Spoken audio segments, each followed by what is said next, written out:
And we must congratulate the council together with ABA for the good job they've done.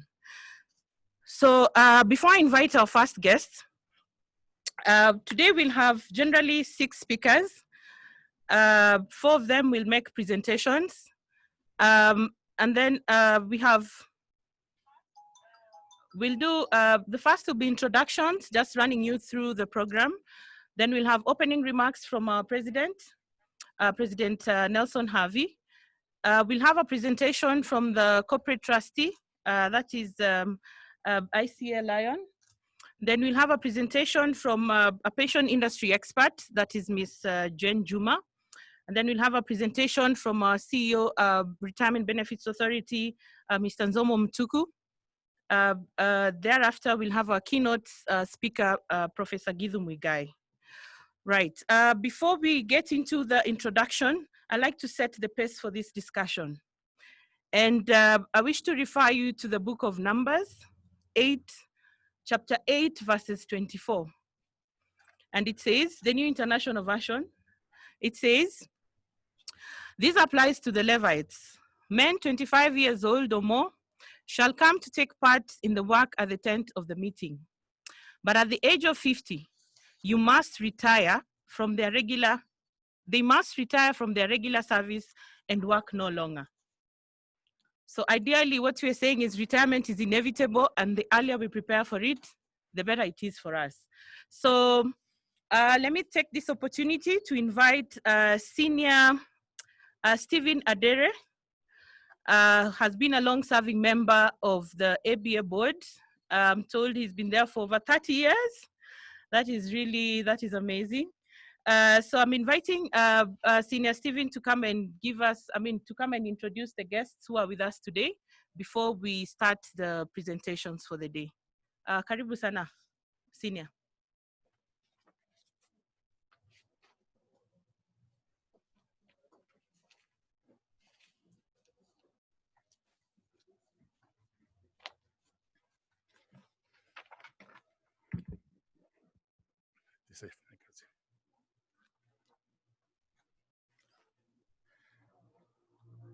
Yeah, it's okay. Thank you, Naomi, for that introduction.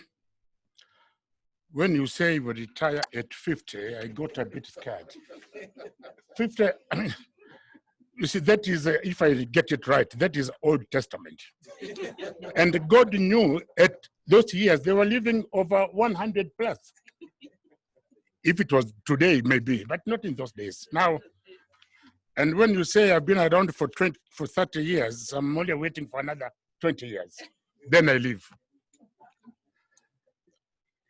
Good afternoon, ladies and gentlemen. All protocol observed. This is a journey which the Advocates Benevolent Board has traveled for so long. I'm happy to say that we have interacted with people from RBA. We have also, in the course of setting up what is culminating today, traveled a lot more with people from ICEA Lion, in particular ITSL. And today we have reached the climax or the apex of all our deliberations by asking this gathering to take place so that we can officially launch this effort which we have been on for so long. Before I go very far, I would like to present the apology of our chairman of the Board of Management of Advocates Benevolent Association. That is Ms. Dorcas Kitar. She was actually looking forward to being with us this afternoon, but because of certain God's arrangement, she couldn't because she's feeling a little under the weather. So she asked me to take her role on behalf of ABA Board of Management and welcome you all to this function, which ABA Board of Management has been at for so long. Now, when you say I introduce the members here present, Naomi, you are giving me a difficult job. Even if I knew them yesterday, by today, my memory is, I've forgotten them. Of course, I know a few. Yeah, the more reason, but I'm waiting for 20 years. It is 50 years of service, not from birth. They didn't say from birth.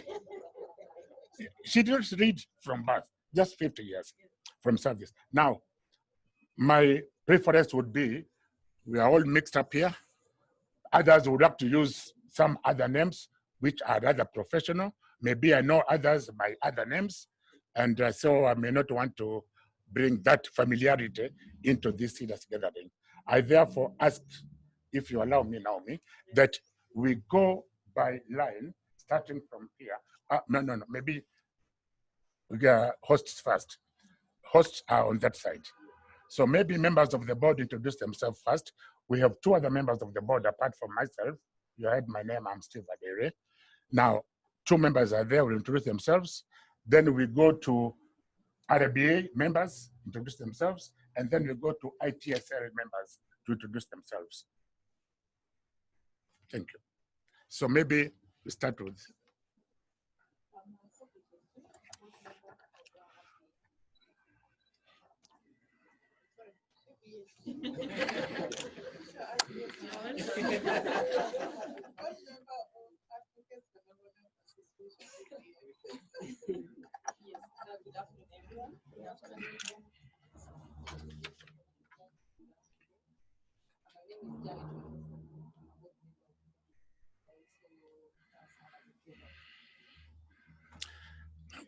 Could we go to RBA members, please? My name is Fred Kikonde. I'm an advocate and my legal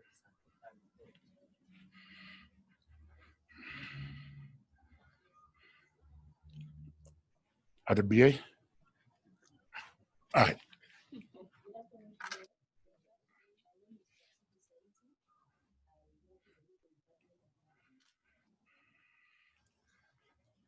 Good afternoon once again. My name is Naomi Gitana, the moderator for the session today. I'm a legal officer with Retirement Benefits Authority. Allow me to introduce myself remotely, if you can hear me. My name is Zomo Mutuku, CEO RBA. I'm very happy to be here.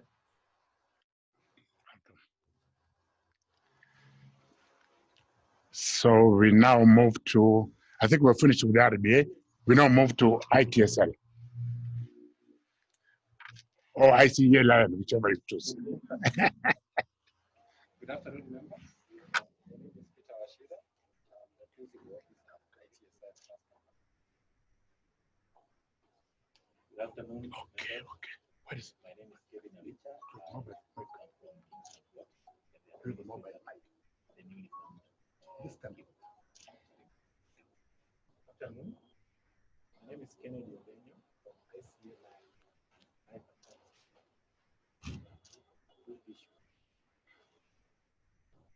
Good afternoon. My name is Martin Matai from IT. I am Jim June, retired, but previously stayed I will just be discussing personal financial management. Thank you.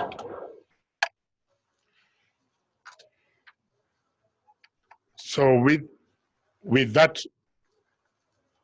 before I just complete my function, I would like the other members of LSK who own the premises at which we are, lest they feel we have ignored them. Please,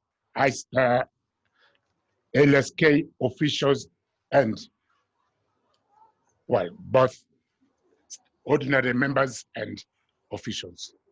We have two at least at the moment, I can see.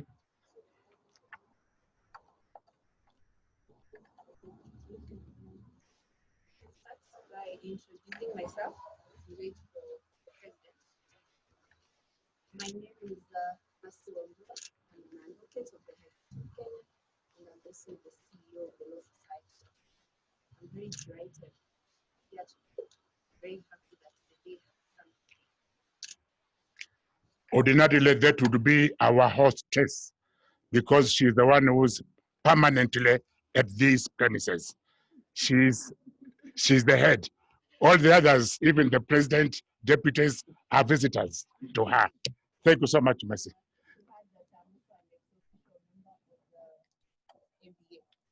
Thank, yeah.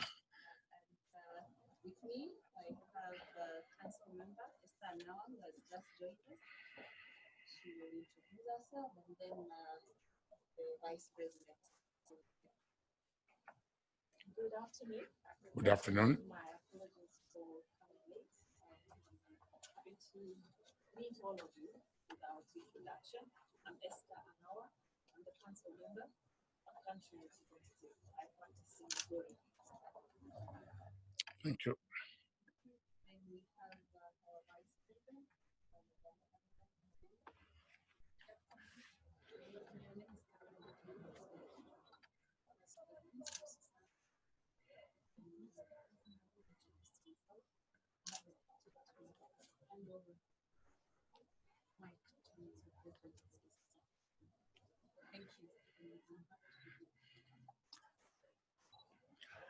Good afternoon, friends. Good afternoon. My name is Nelson Harvey. I'm happy to be here.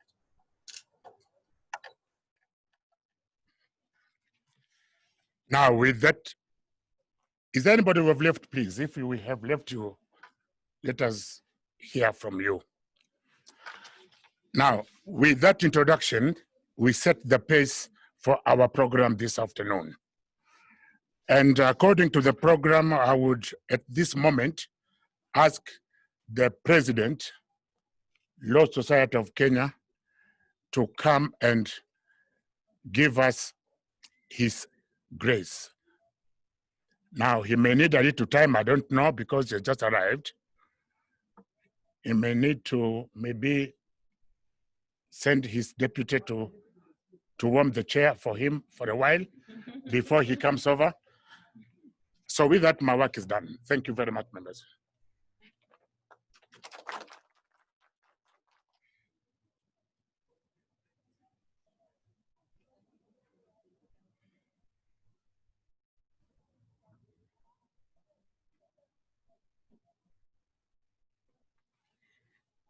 Good afternoon once again.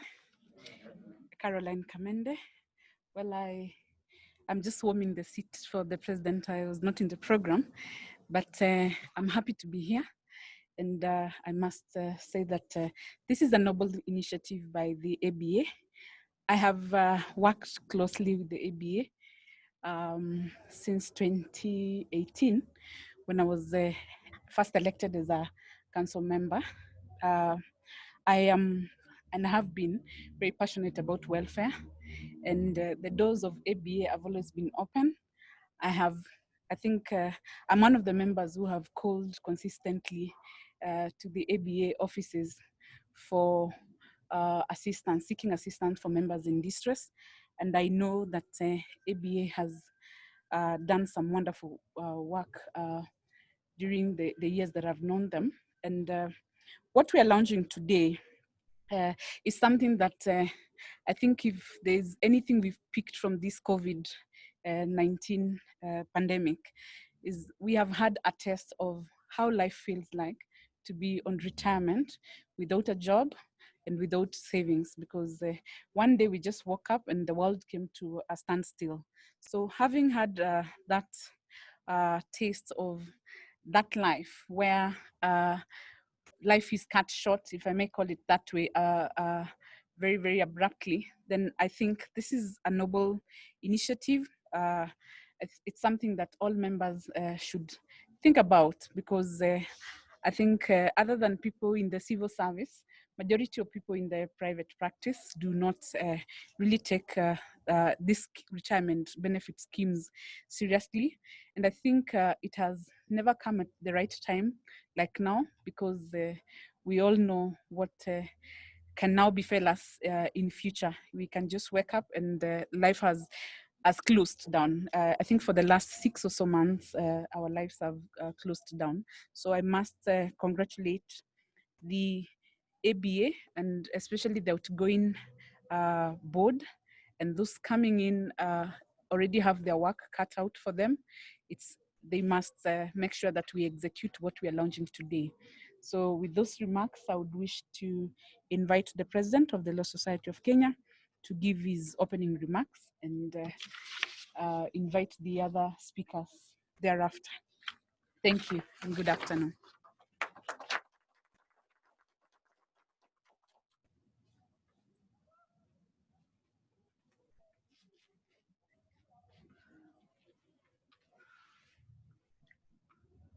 Where is the mic? It's there. And the camera? Good afternoon, friends. I'm delighted to be with you this afternoon. Often, learned friends are thought to be the most well-organized in their affairs. But history has proven that we are the most disorganized where it matters most: retirement.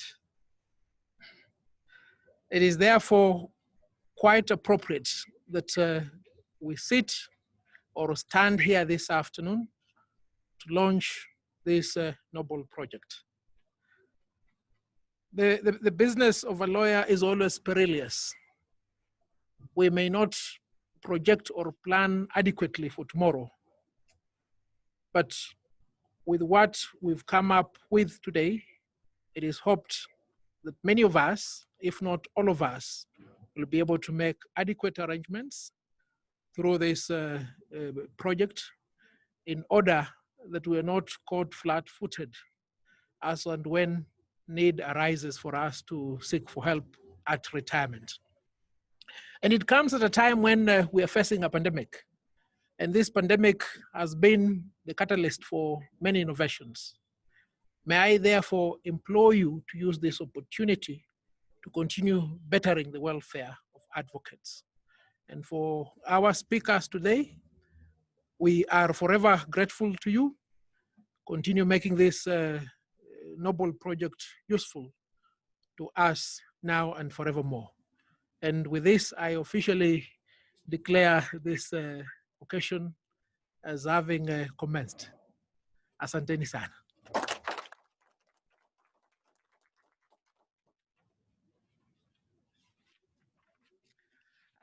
Thank you, President Harvey, for opening the session, and thank you, Madam Vice President, for the good speech. Now, I'll quickly, because of time, I'll quickly introduce the next presenter. But before I do that, a few housekeeping rules. There is a chat button at the bottom of the screen. Kindly feel free to send in any questions or comments you might have in the process of the conversation. I think we're also live on Facebook. You can also send your comments on the Facebook page, Law Society of Kenya Facebook page. A recorded version of this presentation will also be available at the Law Society of Kenya website, Facebook page, and Twitter handle. All right, so I'll go straight to the next presenter. Coming up is Mr. Kennedy Odenyo. He's the Manager Business Development, ICA Lion Life Assurance. So Mr. Kennedy Odenyo will tell us more about ICA. So I welcome you to give us your presentation. Karibu.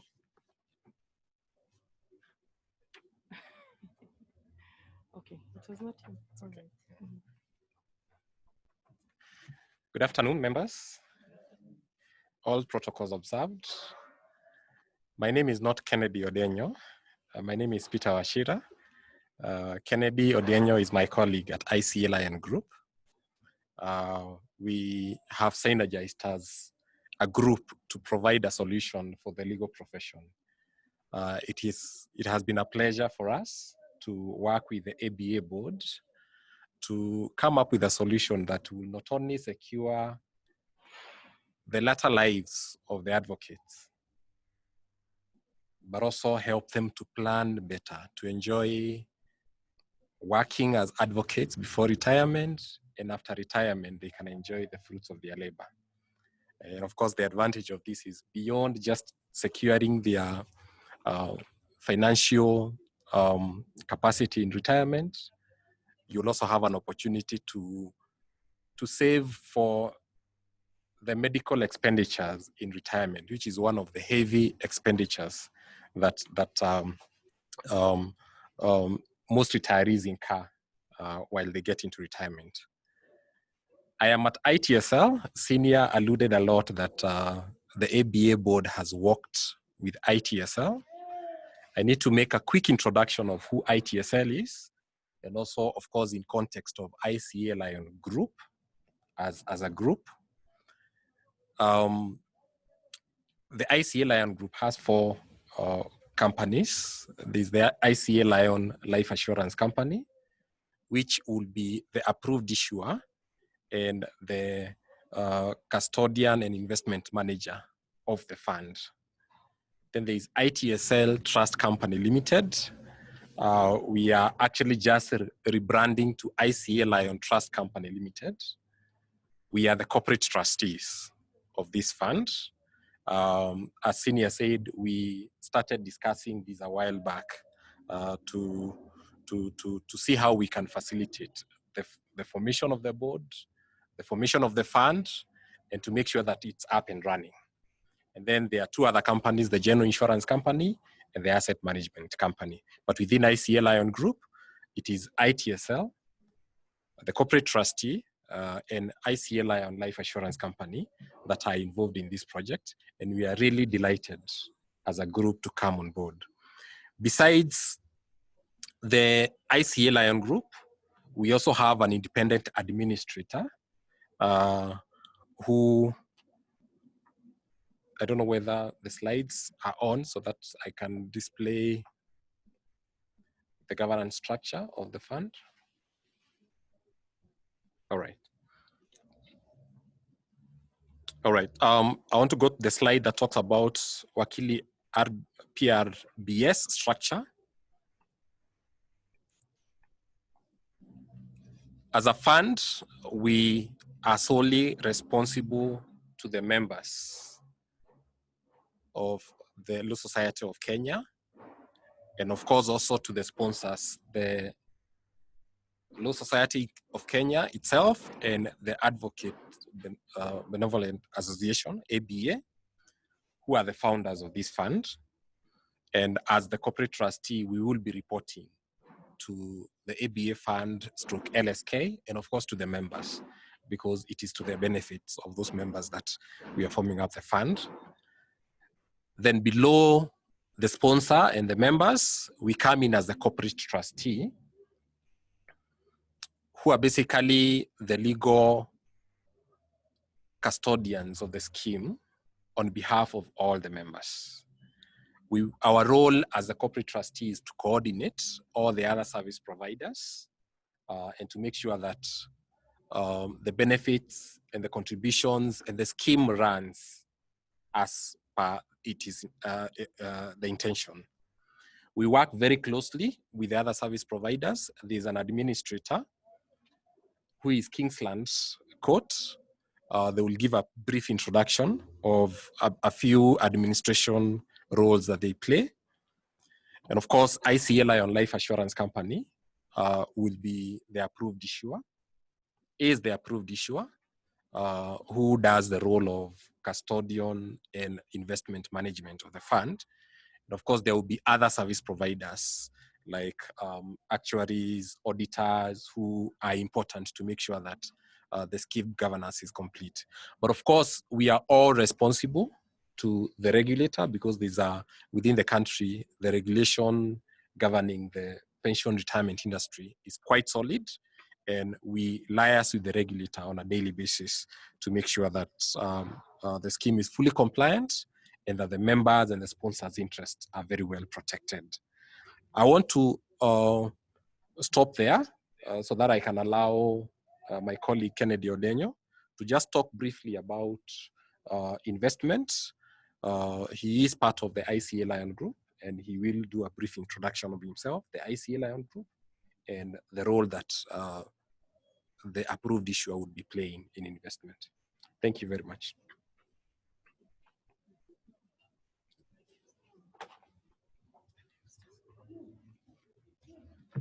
Thank you. Thank you, Peter. Good afternoon, members. My name is Kennedy, as has been indicated. I'm from ICA Lion Life Assurance Company, part of the ICA Lion Group. And I know you're wondering, the terminology we've used there is the approved issuer. Who are the approved issuers? Basically, that is an insurance term, which means we are the people who are going to hold the funds in custody and do the investment. So we will combine the role of investing the pension funds or pension contributions for the members and also invest the funds. That's why we call ourselves the approved issuers. So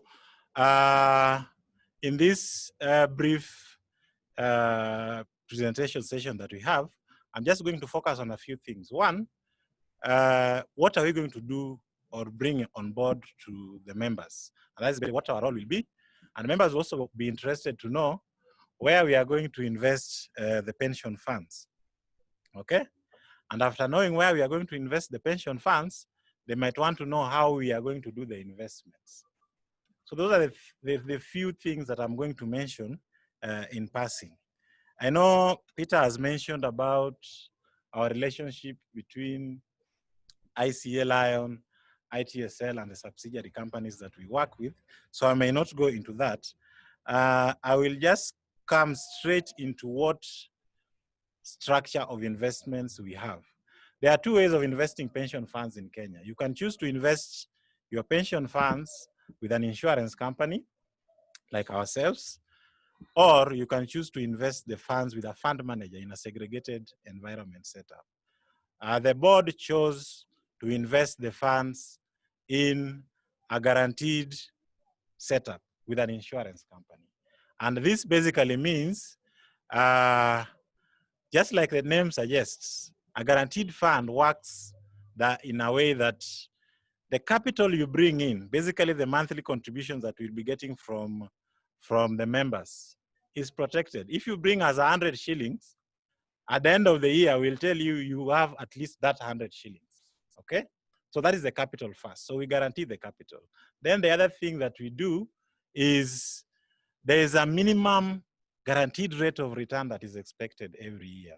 So because this is starting, we expect that every year there's a minimum rate of return. And for us, we have a minimum rate of return of at least 4% of interest rate. But then at the end of the year, we have what is called the bonus rate that we declare. Now this bonus rate fluctuates each year depending on a number of things. And one of the main determinants of the investment is the investment climate.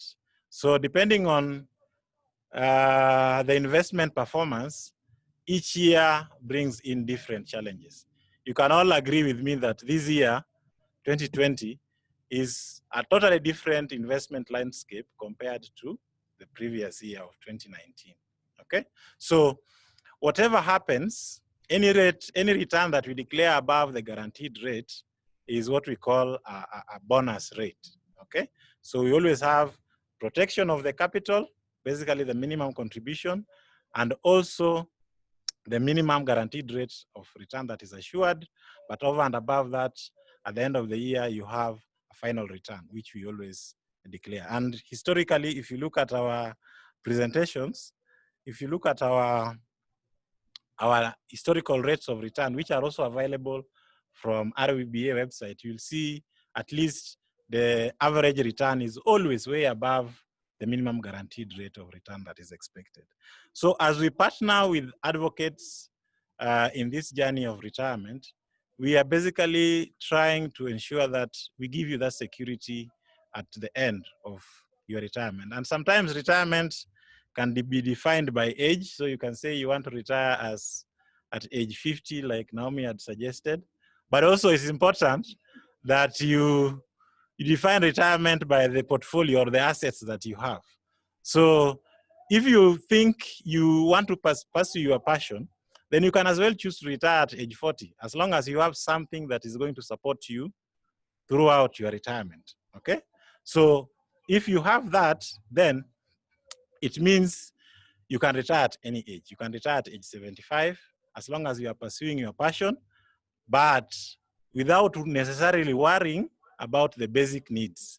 And the basic needs here, we are talking about food, shelter, clothing, and all that. So we want to partner with you in this journey so that by the time you reach retirement, then you are not worried. Whether retirement is defined by age or retirement is defined by the assets that you've accumulated during that period. Now, the other important thing that I want to say before I finalize is, as we invest, we are guided, and RBA also provides us with the guidelines of where the retirement funds are put. So we have what we call asset classes where we put our funds. So I may not go into the details of them, but for the members, it is safe to say that the funds that we invest in, for us in a guaranteed arrangement, have basically about 4 classes. We have part of the funds invested in property. And in property, we just put up some, we have properties that we have put up for both residential and commercial.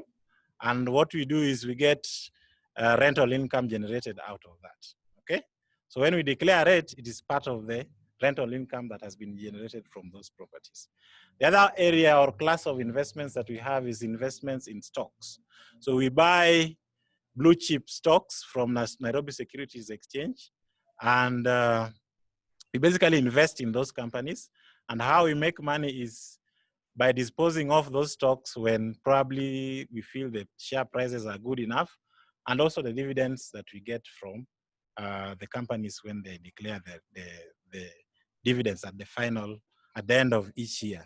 So that is how we make money from the stocks. But also it's important to note that that is also a risky class where you can make money or lose money, because share prices, like if this year you've noted, the stock market has gone close to negative 24% from January to date, okay? So those are the risks that are there.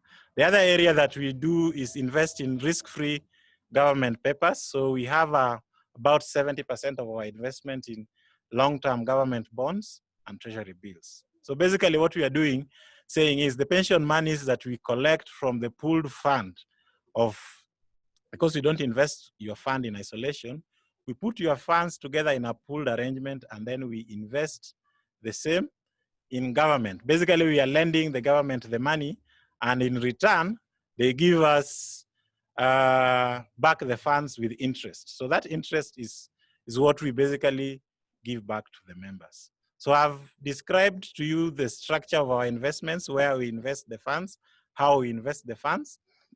And as we speak, amongst insurance companies, our fund is currently the largest, to the tune of about 63 billion Kenya shillings. And we have in excess of 1,000 or so employers who have subscribed. So I believe with this partnership that we are launching today, we are not only going to increase the penetration of insurance in the country, but we are also going to provide a tool and access to advocates to save. And it's a very easy way of saving. One last thing that I want to do is, because we are the people who are going to receive the funds, we have made it very easy for members to make contribution. We have a pay bill, an M-Pesa pay bill number that is available, that you will be able to make contributions. And then of course, once you do the pay bill, then you'll put your account number, which means by the time we are registering a member, then we will set you up in our system, and you'll be able to make contributions as and when you feel that you have the money. So basically that is the structure. What I would request is that, because the time is very short, we may not go into the details, but as we progress with the ABA, I think we should be able to have sessions where we are able to talk in details about the product and take members through the product in details, especially on the administration side. Thank you very much. I may now want to invite the scheme administrator, Kingsland, to just come and also tell us how administration of the scheme works.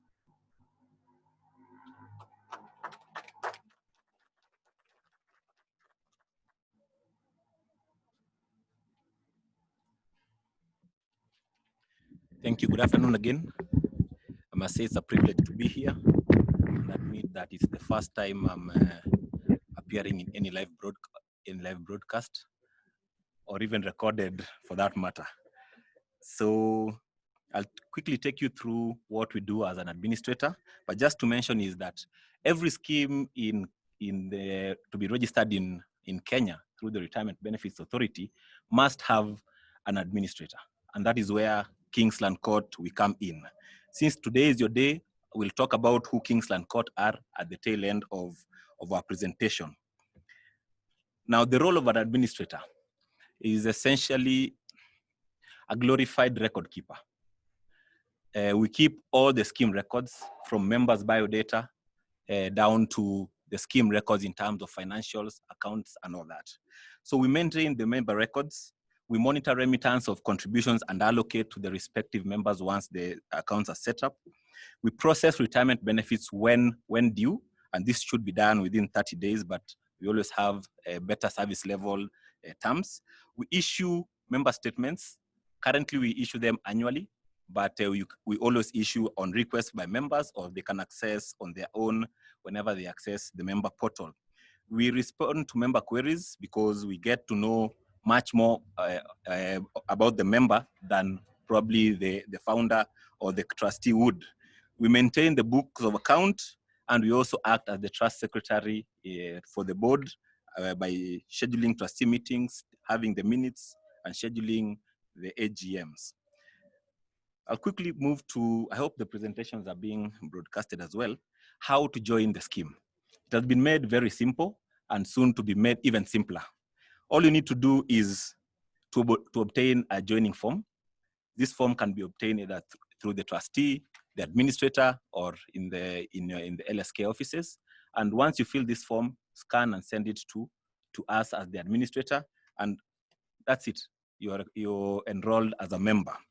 What will also require you to do is to fill a nomination of beneficiary form. Now, I'll touch on why it is important, but a nomination of beneficiary form actually expresses how you want your benefits paid out in the event of your demise. The objective of the scheme first is to pay or to have retirement benefits for its members. However, in the event of demise of a member of the scheme, then the benefits have to be paid to the beneficiary. So we'll require the nomination of beneficiary form to guide the trustees if and when that time comes. Then an account will be created for you once you give us the forms, and a unique number provided to you. That unique number is what we'll be using, especially during contributions, so that it can be very easy for us to track your contributions at any point whenever it's made, especially if you do this through cash or by M-Pesa.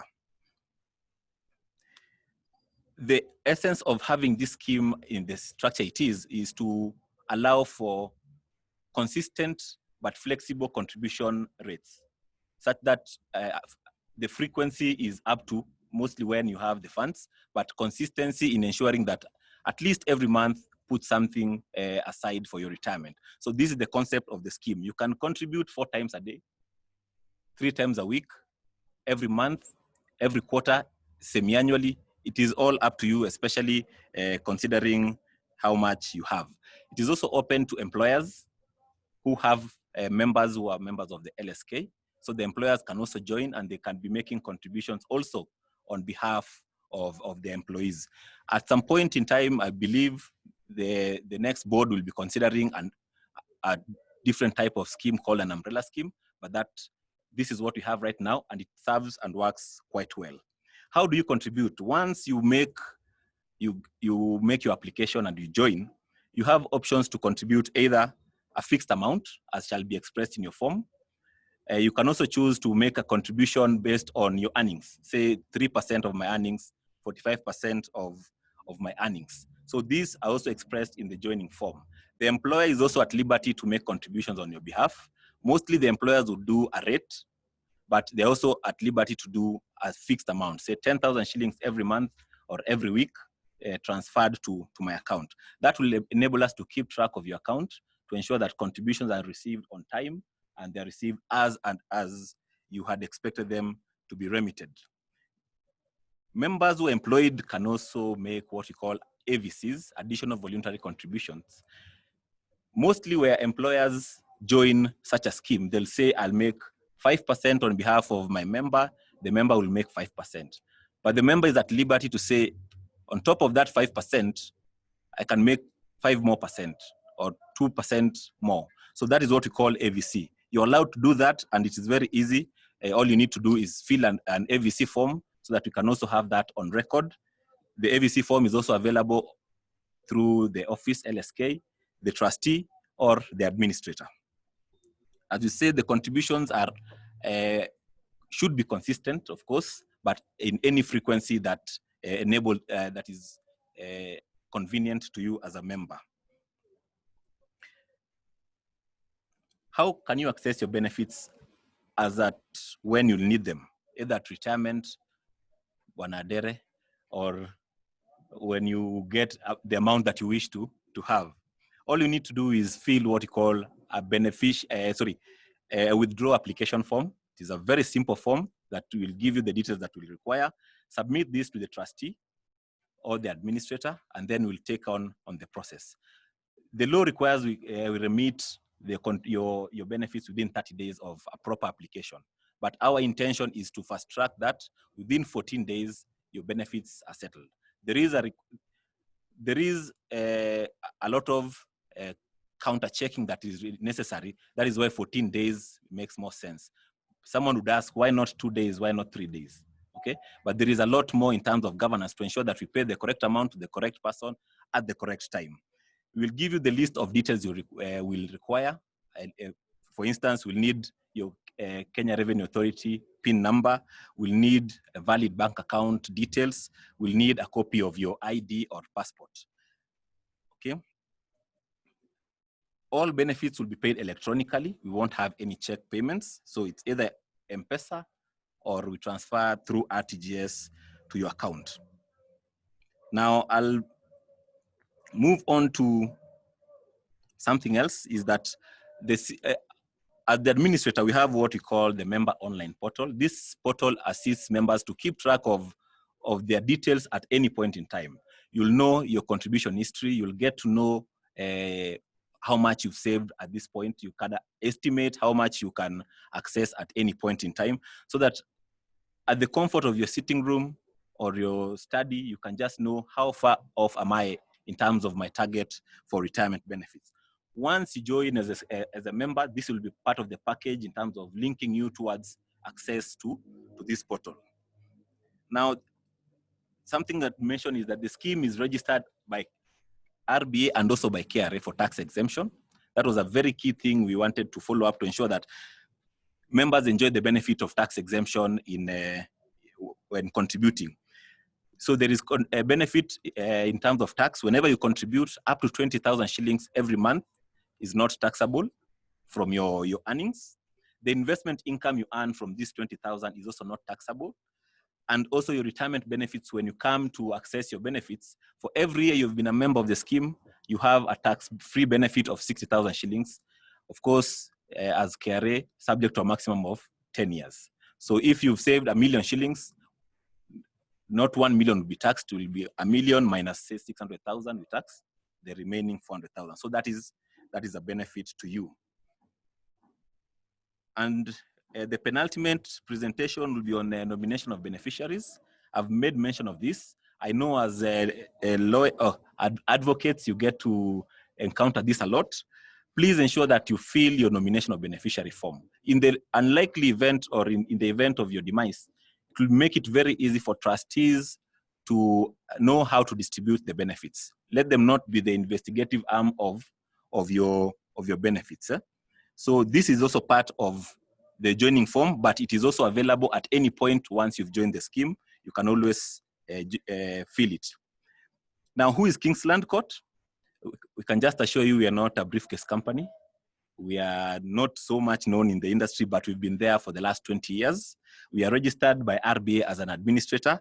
We also offer other services, including corporate trustee services, but we are fully focused on retirement benefits and how to better retirement benefits for you as members. Others, thank you very much, and we will hope to see more and very, very more applications. Asante.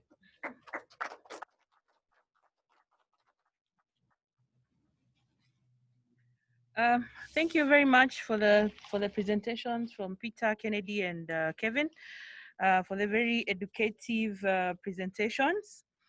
I think maybe just a word of advice to the general population is that the most critical information you actually need, the contact person you will need going forward, are the contacts for the corporate trustee together with the administrator, especially the administrator, because they are the people who do the day-to-day handling matters of the scheme.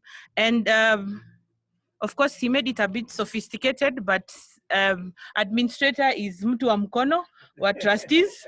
So if there are any questions you have, if there's anything you need to know about the scheme, matters regarding how will you join, which form will you use, kindly ensure that after this session today, your contacts, your email addresses, the contact person, the mobile number, how the members can reach you, are available maybe at even the LSK website, so that members can easily reach out to you. With that said, our next presenter is going to talk about personal financial management. She goes by the name Miss Jane Juma. Now we are calling her a pension industry expert and consultant. But before that, she's the former head of business of ITSL Trust Company Limited. And she just retired last year, December. Yeah, she's the new retiree on the block. Adere, you can take notes. Yeah, because now she's there, so she'll give you an experience of what retirement feels like. So Jane Juma is holds a certificate from the Chartered Insurance Institute of London, and she's also a certified trustee. She joined ICA in 1982. So that is a total of 37 years experience. I can assure you, in 1982, my parents had not planned for me. So that's quite something. So since December 2008, she has led the corporate trusteeship team and the scheme administration team at ITSL until her retirement recently in December 2019.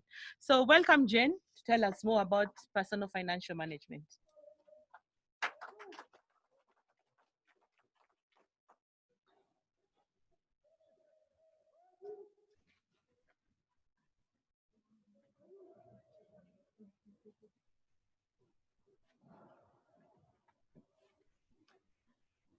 Ladies and gentlemen, good afternoon. I thank God for COVID, because now you don't have to know who I am, unless you had seen my face before. But I thank God for this day. It's my pleasure and privilege to be here. And this is my pet topic throughout most of the seminars that we hold for retirees. But I also thank God that COVID came when I'm retired. I stay in the house and I've developed a few more skills. Like now looking at how do I spend my money? Because I must spend it carefully and I spend the least.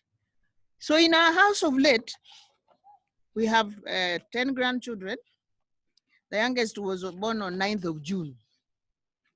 And we decided that we wake up late so that breakfast becomes breakfast plus lunch. Then dinner is something light. I don't know how you eat, but I think I've put on about a few kilos since I retired, which is very dangerous for my health, but which is the thing that we ought to watch for. So I thank God for COVID, because I've also learned a few things. We have a few medical terms that we normally take for granted that we have now learned, that we know. But today somebody is saying that COVID is not a respiratory disease, it is a systemic disease because it affects every organ in your body. So be careful, but this mask chokes me most of the time. Now, what is personal financial management? It is just managing your money, the shillings and the cents. That is what it is. You have income. Income does not just come from your salary. I don't know whether advocates you have salaries or you have wages, but whichever it is. I know your staff, somebody shocked us when we were launching this, when we were starting off the scheme, that some of you, there is no payroll, or rather there is no pay slip. It comes as and when the money is available. That was a key feature for us. How do we bring all the advocates in this country together to have a scheme for themselves that is just unique for them? Because their earnings are also unique. I'm sure you have gone dry for about 3-4 months and nothing is coming. Isn't that true? That is why it is very important, therefore, that you plan for that amount of money that you receive. Because you don't know when it is going to come. There is a time you have a boom, eh? Then the boom lasts, back at December, nothing came. So what do I do between the boom period when I got a big amount and the dry season? How do I now maximize my income for the days when I will no longer be able to speak in court or do anything in terms of earning money? Now, a plan presupposes that it is written down. But a lot of us, it is on oblongata here. You know that I get 60,000 per month, rent, water, electricity, food. Then the rest that comes, if you are between 21 and 35, you can decide to spend it with the boys in the bar. Thank God bars are closed. You know, God knew this thing. Eh? He planned everything for us. Eh? You don't have a time to fool around anymore. But I was told that there are some young people in the place where I used to work where they spend 70,000 shillings every Friday. Yani they have overdraft facility with the bank. To give them what? 70,000 shillings every Friday. If you don't earn it, are you stealing it? Guys, are you listening to me? If you don't earn that 70,000 a month, how is it that you are able to? So you can decide what you're going to do with your money. So personal financial management is the process of managing your money, your income, whether from your advocate's fees, you probably have an M-Pesa shop, dividends that you get from your investments in stocks, or maybe you have rental units that also give you some income. All that is income, money that comes into your what? Into your pocket, whatever your source is. When it comes into your pocket, how does it leave your pocket? That is called what? Expenditure. So personal financial money, it is all the income from whatever sources that I get and how I spend it to meet my what? My personal needs and goals. Now, this also means you have certain goals. Do you have goals? Financial goals. In other words, things that money purchases for you. So what are they? Some of them, you want to buy a house. In 1988 there, when I had worked for ICA for that period of time, I qualified for a mortgage. So my husband, being the financial arm of the marriage, said it is time we buy a house. Now, as advocates, you can also decide, am I taking a mortgage? Have I saved enough to buy? Am I buying with a loan from the bank? How am I going to service that loan? Another financial goal that you could be having is to educate your children up to university level. How will you do that? Am I going to take an education policy from an insurance company, which is what I did for all our 4 children? I took a policy that would mature when they join high school for each and every one of them. But if your funds allow, you can take one big one that will cover whatever issues God gives you in life. So because I hear children are called issues. Okay? If, for example, you are going to plan for your retirement, which is one of your goals, and this must be part of what you budget for every month. What kind of retirement do I want when I turn 75? Senior. 75 is normal retirement age for lawyers. or they go up to 90? No. They, Until your faculties cannot be operative. as declared by a doctor. Oh, seriously. That's fine. But whatever that age, I would want to assume that personally you don't want to work until you drop dead in the office, even as a lawyer.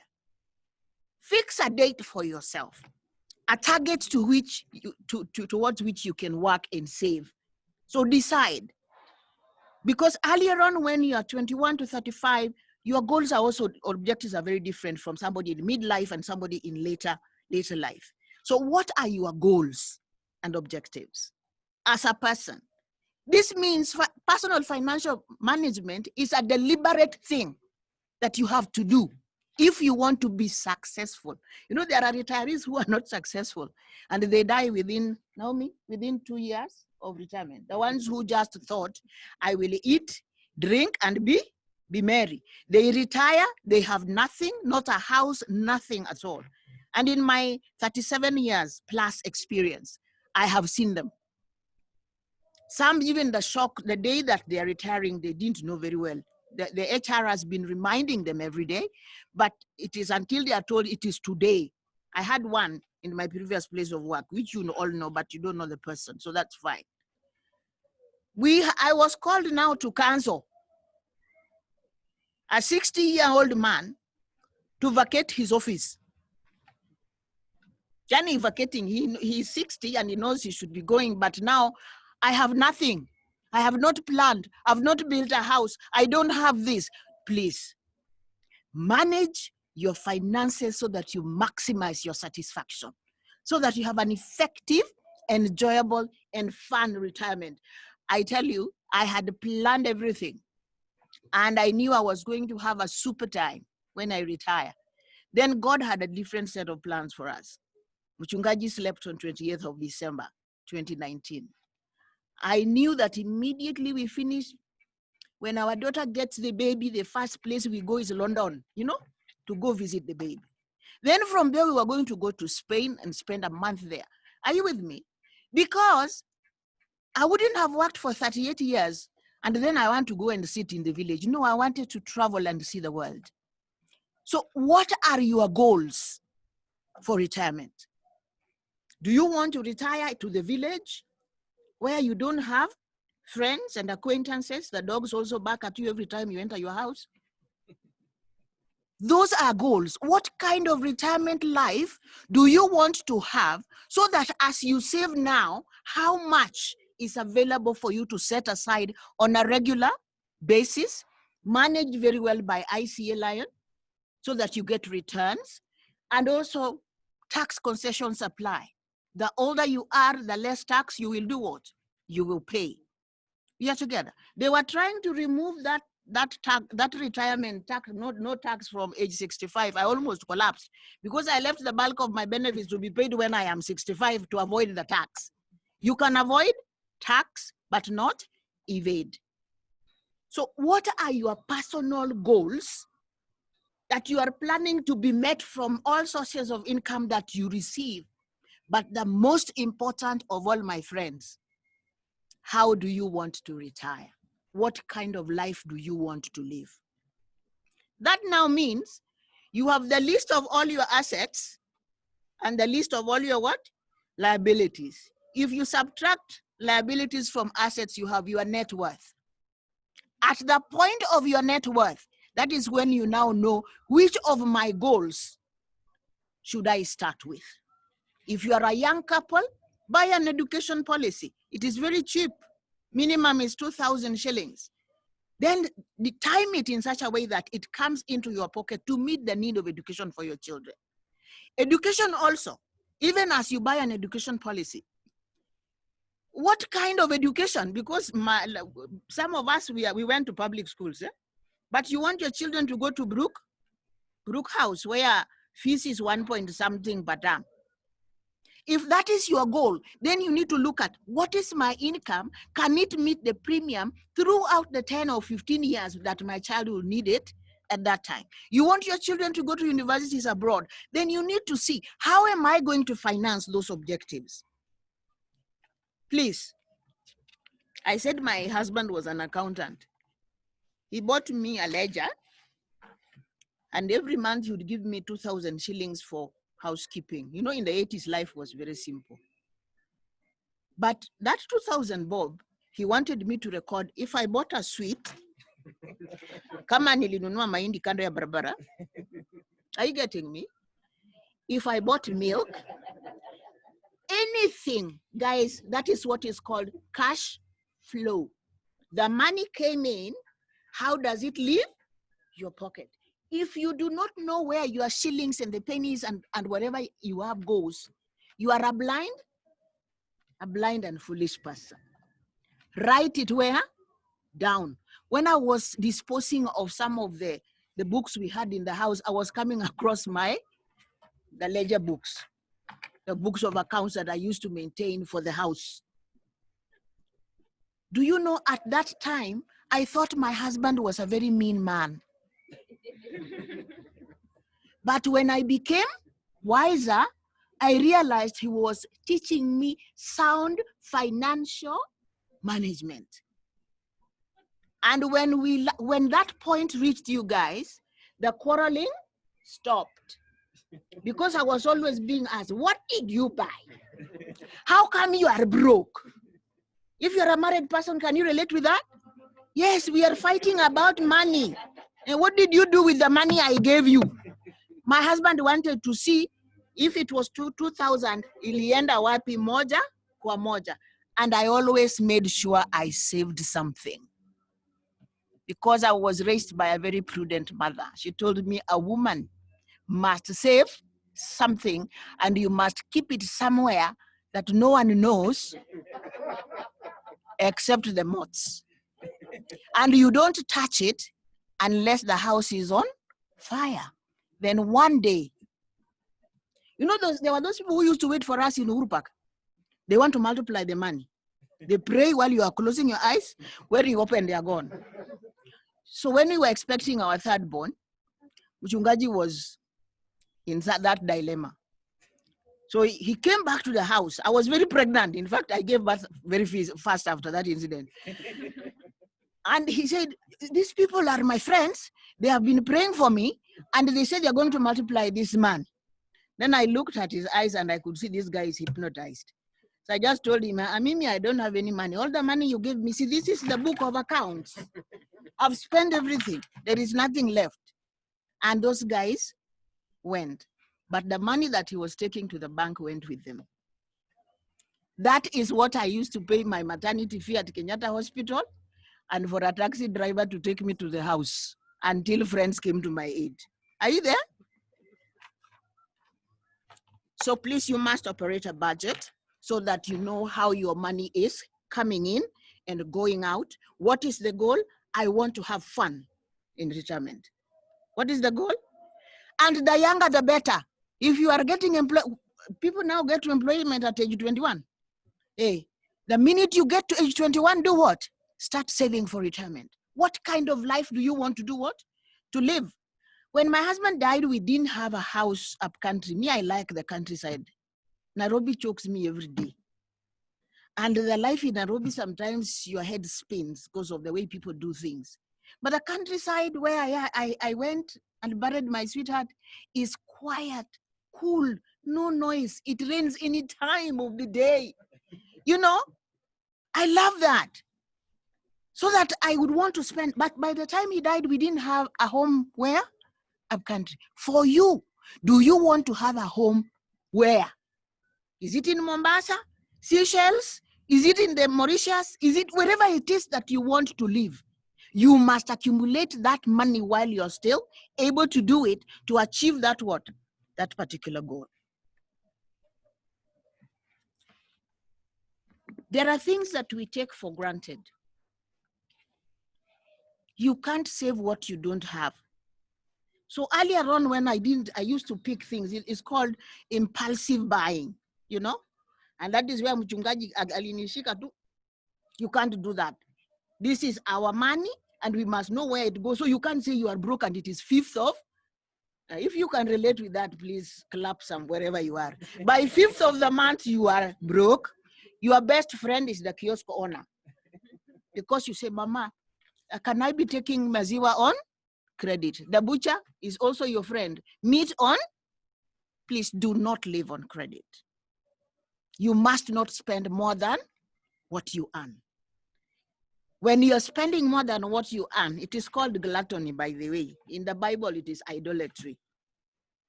We are together. Don't spend more than, balance your books every day from day one. You can't save what you don't have. It is when you have a surplus, when income is less than expenses, you have a surplus that you can now save. Now, there are people who come to you. In our office, they used to come with a book, a karatasi, when a funeral takes place and you are scribbling something to support a needy situation, okay? In your budget, please buy tithe for the giving. Whether you're giving to charity, needy causes, to the church, whatever that giving, as long as it is money, please put it where? In your budget. When you have exhausted it, be kind enough to tell who is needy that, excuse me, I have exhausted what I had allocated for this particular expense. I will do it next. I'm a widow now, and one of my brothers-in-law was quite sick. So you are expected to do what? To give. But at the time he was going to hospital, what I had for that particular expense was gone. When money came in today, I was able to do what? A payment. And please have records of the payments you make to people. You jot it down somewhere. Because some of them are pests. They keep coming to the same, to you all the time, even with the list of things. So identify, what am I going to give to and how much am I going to give, and put it where? In your budget. My mother-in-law thought I was a very bad lady because you don't come to my house without prior arrangements. The budget for my house did not include you, so don't just appear. Guys, are we there? Don't just, I went abroad and for the first time I got culture shock that my in-law, I am her visitor. From the time my daughter wedded, we had not gone to see them. And we go to a restaurant and she's saying, what can you share in this bill? I'm not paying all of it. Before we left the house, she said, please carry some money. We are going for dinner. Then I said, all right. Then after dinner, we are sharing the bill. That is called prudence. She's a retiree as well, but she has a fixed amount of money that she can spend on what? On dinner. So she's alerting me, even though she's taking me out for dinner. We are going to share. Are we together? Now that financial management plan that you have, reevaluate it often. Review it often. Is it meeting your goals? Are there things you need to adjust? Reverend was without job at a very bad time, and for 10 good years, he didn't have a job. We had taken a mortgage, which was still very young, and my income was, very little. And at that particular time, it was just chaos, and he didn't get a job for how many years? 10. What did we do as a family in terms of our financial management? The first culprit to go was the house girl. Because our children were trained from the time they are 6 years of age to participate in cleaning the house, in washing their uniforms, and doing a few things in the house. So we did not do what? That was the first one to go, which means there was more money in the pocket. What do we do about the house? The mortgage I was paying at the time, I was paying 2,666. Was it worth leaving the house for to go and look for a rental unit? No. So we just adjusted our lifestyle to be able to fit in that one income, which is what we had. That was not also enough because children were now going to high school. I had to do what? What other thing can I do to meet the objectives of my family?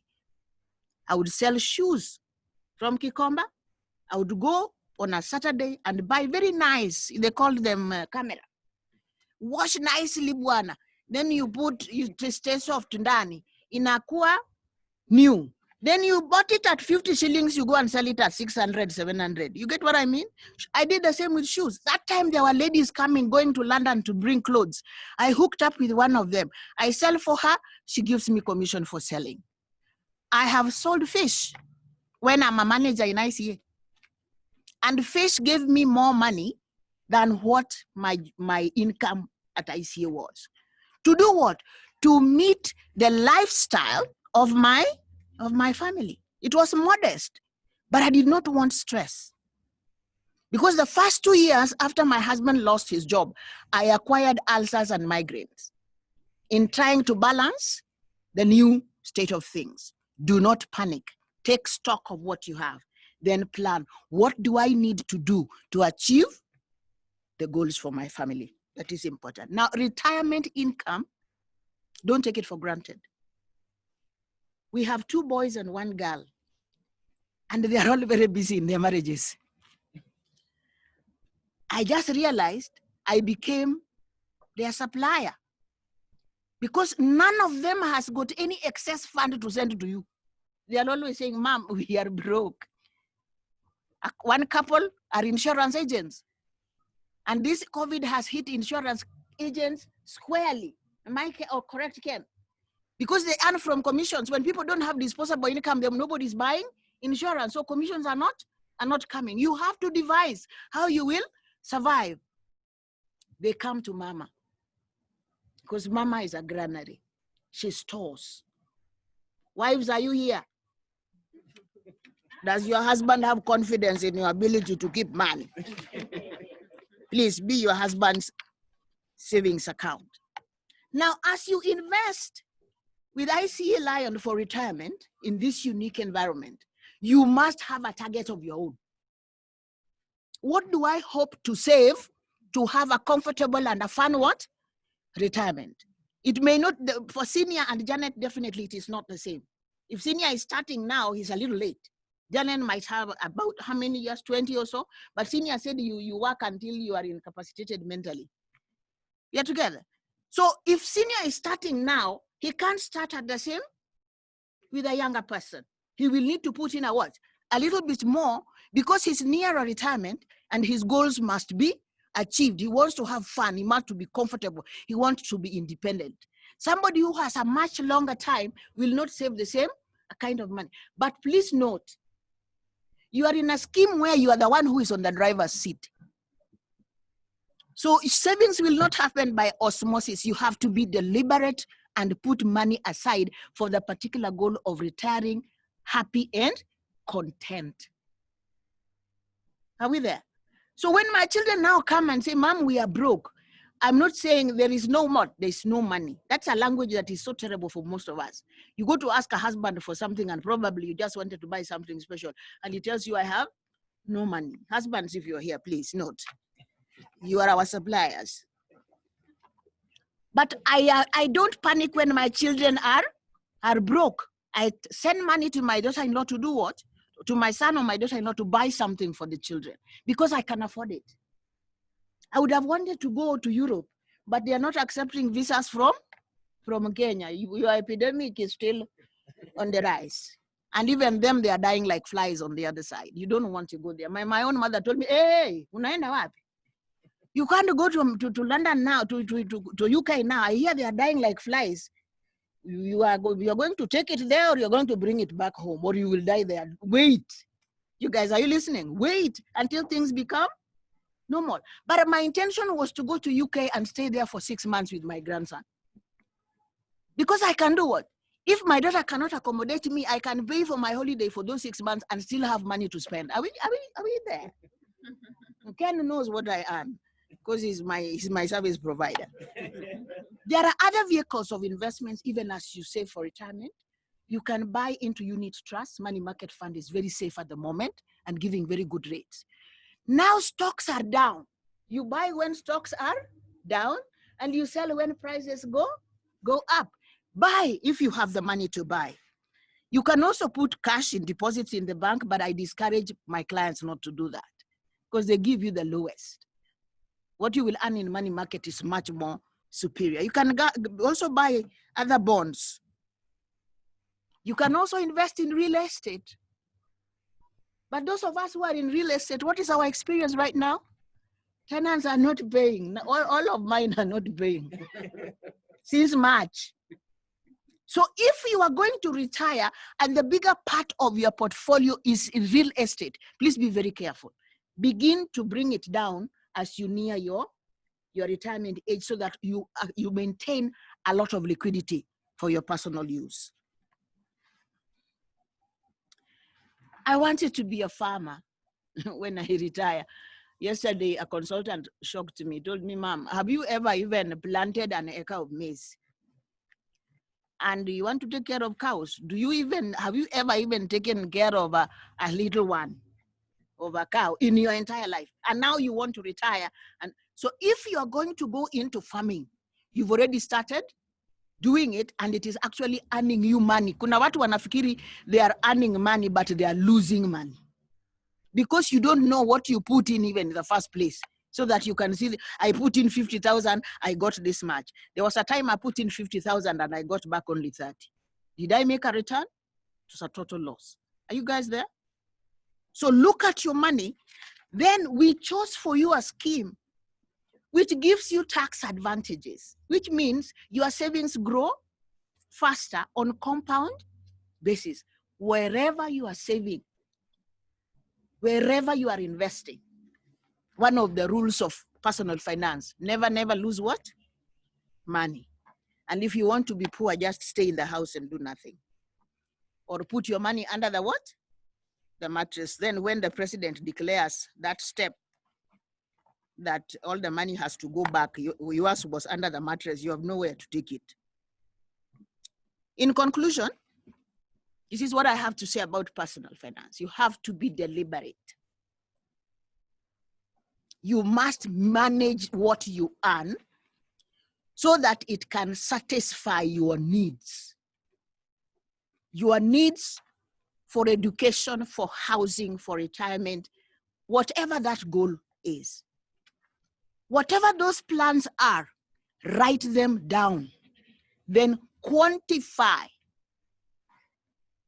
Quantify. When I'm talking of a good education, what do I mean by a good education? Is it in Donholm Primary School or is it in Brook House? How do I meet that goal? Write them down. Then quantify them. What does each require? When you know your assets are more than your liabilities, you can now go into capital expenditure. You can now meet those goals that you have set. Your goals can be short-term and can also be long-term. Investments for retirement are long-term goals, such that when ICA in 1 year declares a lower rate than the previous, you don't panic because it is long-term. It will correct itself as you go. So don't panic. You must also have a budget. When the money has come in, how does it leave? Follow your cash flow. So that where there is a hole, you know how to plug it. My example of when Mchungaji lost his job, we had less, the needs were more. So how do I adjust those needs to fit in the income that comes in? Plan for an emergency. COVID is the worst emergency ever. COVID is the worst because you have no way of controlling what is going to take from you, but always have an emergency fund, something you can fall back on when the clients of the lawyer is not paying. When you are out of a job, where will you get that? How will you sustain yourself? That uncertain medical expenditure that comes, how will you meet it? Always have an emergency fund. Some people say 2 months. 2 months is not enough. COVID has been there for more than 2 months. There's a client of mine who committed suicide in the States last month. A very young lady, she was hardly 30. But she lost her job. Then things with the spouse were not working, and she took a shortcut. So COVID has many casualties, not just through illness, even through suicide. But if you have been managing your money and you're writing down, you need to delete the things that are not necessary. There is a guy who once told me that his beer does not taste well unless a bottle is costing. That time 250 was a lot, and the beer was just 30 bob. So he told me that his beer does not taste nice until it is costing 250. Sahi, I don't know where you're getting it from. So if you used to buy a beer at 250 and the job that was, supporting that expenditure has gone, then you need to do what? To realign. You need to review.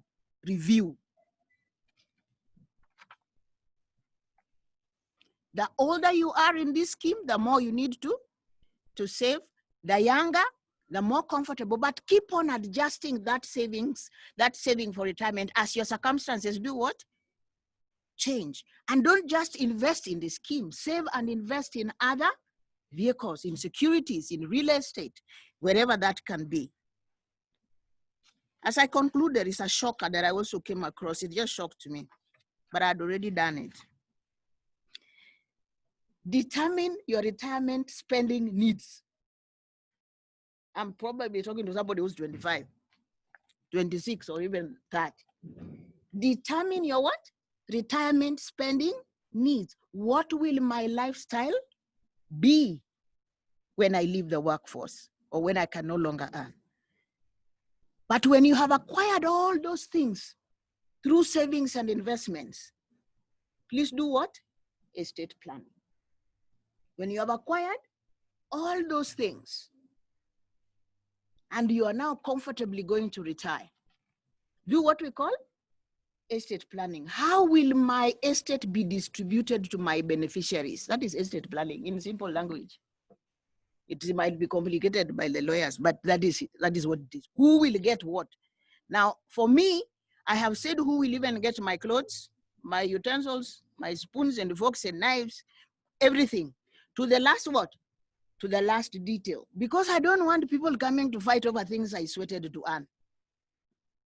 Don't let your children fight over what you accumulated in your working life.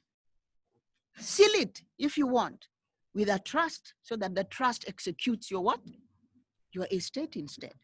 Of course, you will talk about the Karume Trust. I don't want to talk about it because there's a lot of nonsense there. It's a question of people misinterpreting things and having greedy children who are lazy and they don't want to work for their own things. So if you are a young person, please listen to me today. Accumulate your wealth while you are young, retire young, when you can bend and run and exercise. I went to the gym another day. I think I was worse off than when I went there. What should be your target for your retirement income? 70 to 80% of the earnings just before you retire. But I tell people, aim to get 100%. Mine became less than 100% that I had aimed for because Mchungaji died and then I had loans to do what? Things that needed to be cleared. Ladies and gentlemen, I don't know whether I have met your expectation for personal financial planning. It is a very, very big topic, but in the short time that was allocated to me, I think I have covered the basics that you need to plan. Plan, write it down. Quantify your objectives. How will you meet them? Do not spend more than you earn. Invest wisely and never, never lose money. If you are older and you are joining this scheme now, save a little bit more than the younger person because you are nearer the exit from the entrance. And God will bless you.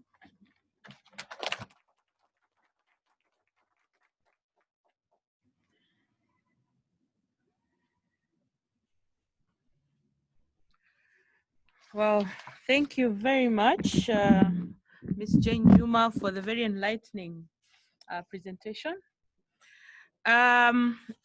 Just maybe two things. When you said you can now afford to go to London and and you can still afford to pay for yourself, I was so tempted to say, but do you say?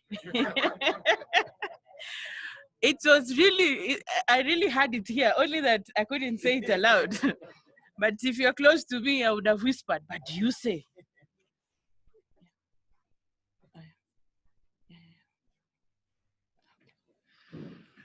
All right, and just 2 points to take home.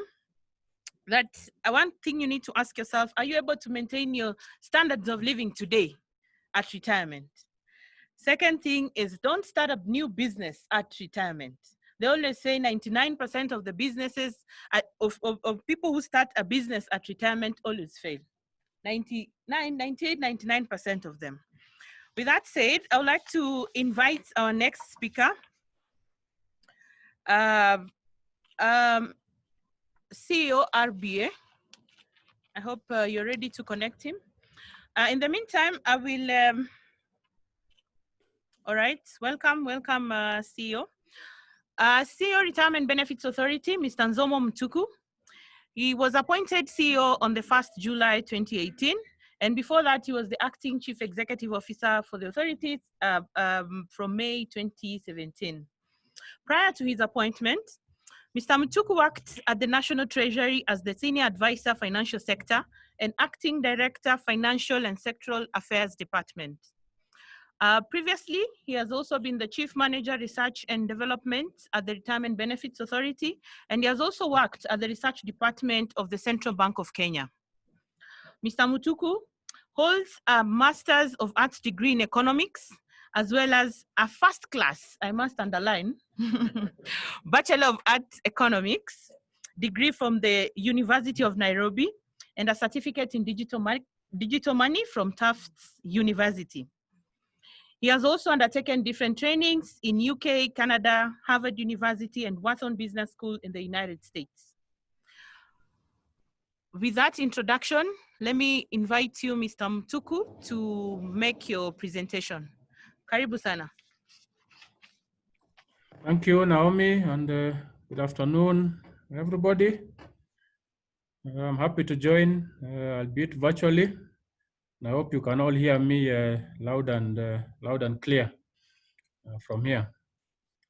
So, Mr. Nelson Harvey, President of the LSK, the Deputy President, our distinguished guest speaker, Professor Gidhu Muigai, Mr. Steve Adere, who is representing the chair of ABA, representatives of ICL, Lion, Kingsland, and other service providers, my colleagues from RBA, led by Naomi and the others, good afternoon. So allow me to share a brief presentation with you. It's going to be brief because the previous speakers have already covered a lot of the issues I was going to talk about, including why we should be saving for retirement. I'll just ask the host of the meeting on that side to allow me to share my screen. You need to give me those rights from your side, if you can.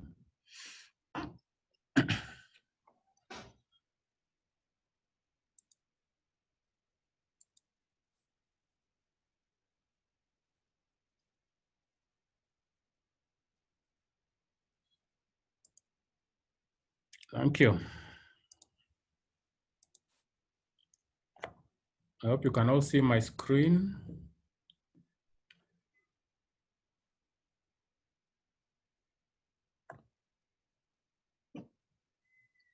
Good. So I'll just briefly introduce you to RBA, who we are, tell you something about the industry we regulate. I'll talk about saving for retirement, but not much because it has been really well covered. Your rights as a member, because I know many of you who are joining this scheme will want to know what are your rights, what RBA is going to do for you once you join this scheme, and finally, the journey that we have gone to get us here. So just to introduce RBA as a regulator, I know some of you are familiar with the Retirement Benefits Act. That act which creates us gives us certain mandates. Firstly, regulate establishment and management of schemes in Kenya.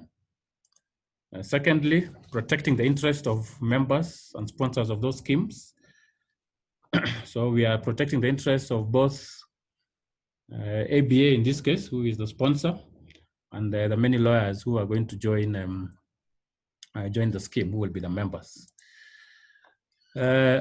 We promote development of the industry, and I'll tell you a bit about how we do that, so that more and more people can save for retirement and they can have adequate savings, as Jane has told us.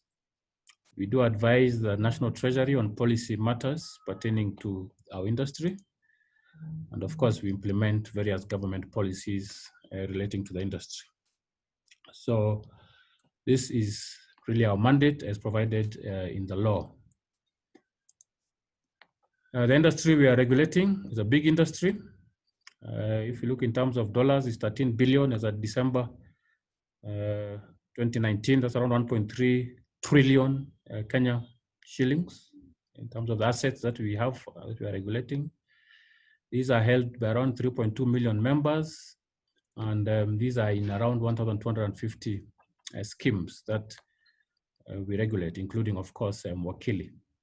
In Kenya, we have very many different types of schemes. We have occupational schemes, which are normally started by employers for their workers.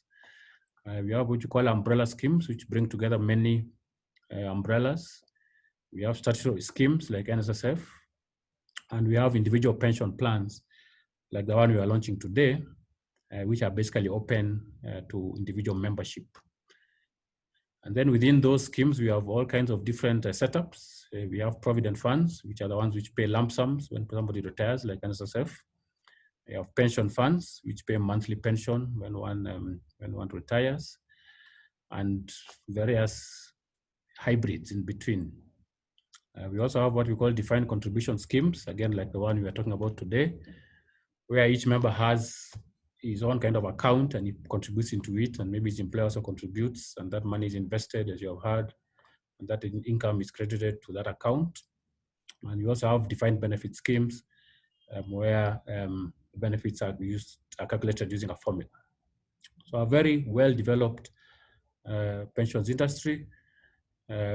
Recently, we were ranked #2 in Africa in terms of our pension industry, only behind South Africa, which was a real honor for us, because if you look at the size of our economy, you know, we are not nowhere near #2, but in terms of our pension industry, we are #2 in Africa. So we have a lot of service providers that we also register as RBA. Some of them you have just met today, like ICA and Kingsland. Those are people that we register as service providers.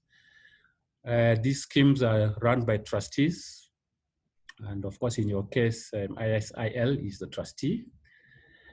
And all these schemes are covering around 22% of the labor force. So still a lot of people are not covered by pension schemes. But again, if you compare by most African countries, it's actually pretty high.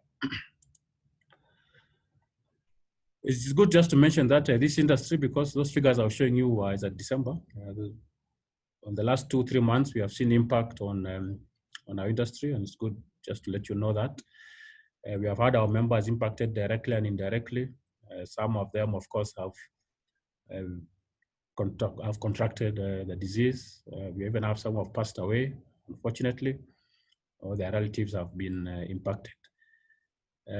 Employers have been impacted. We have seen a lot of industries really suffering, particularly in hospitality, but also other sectors.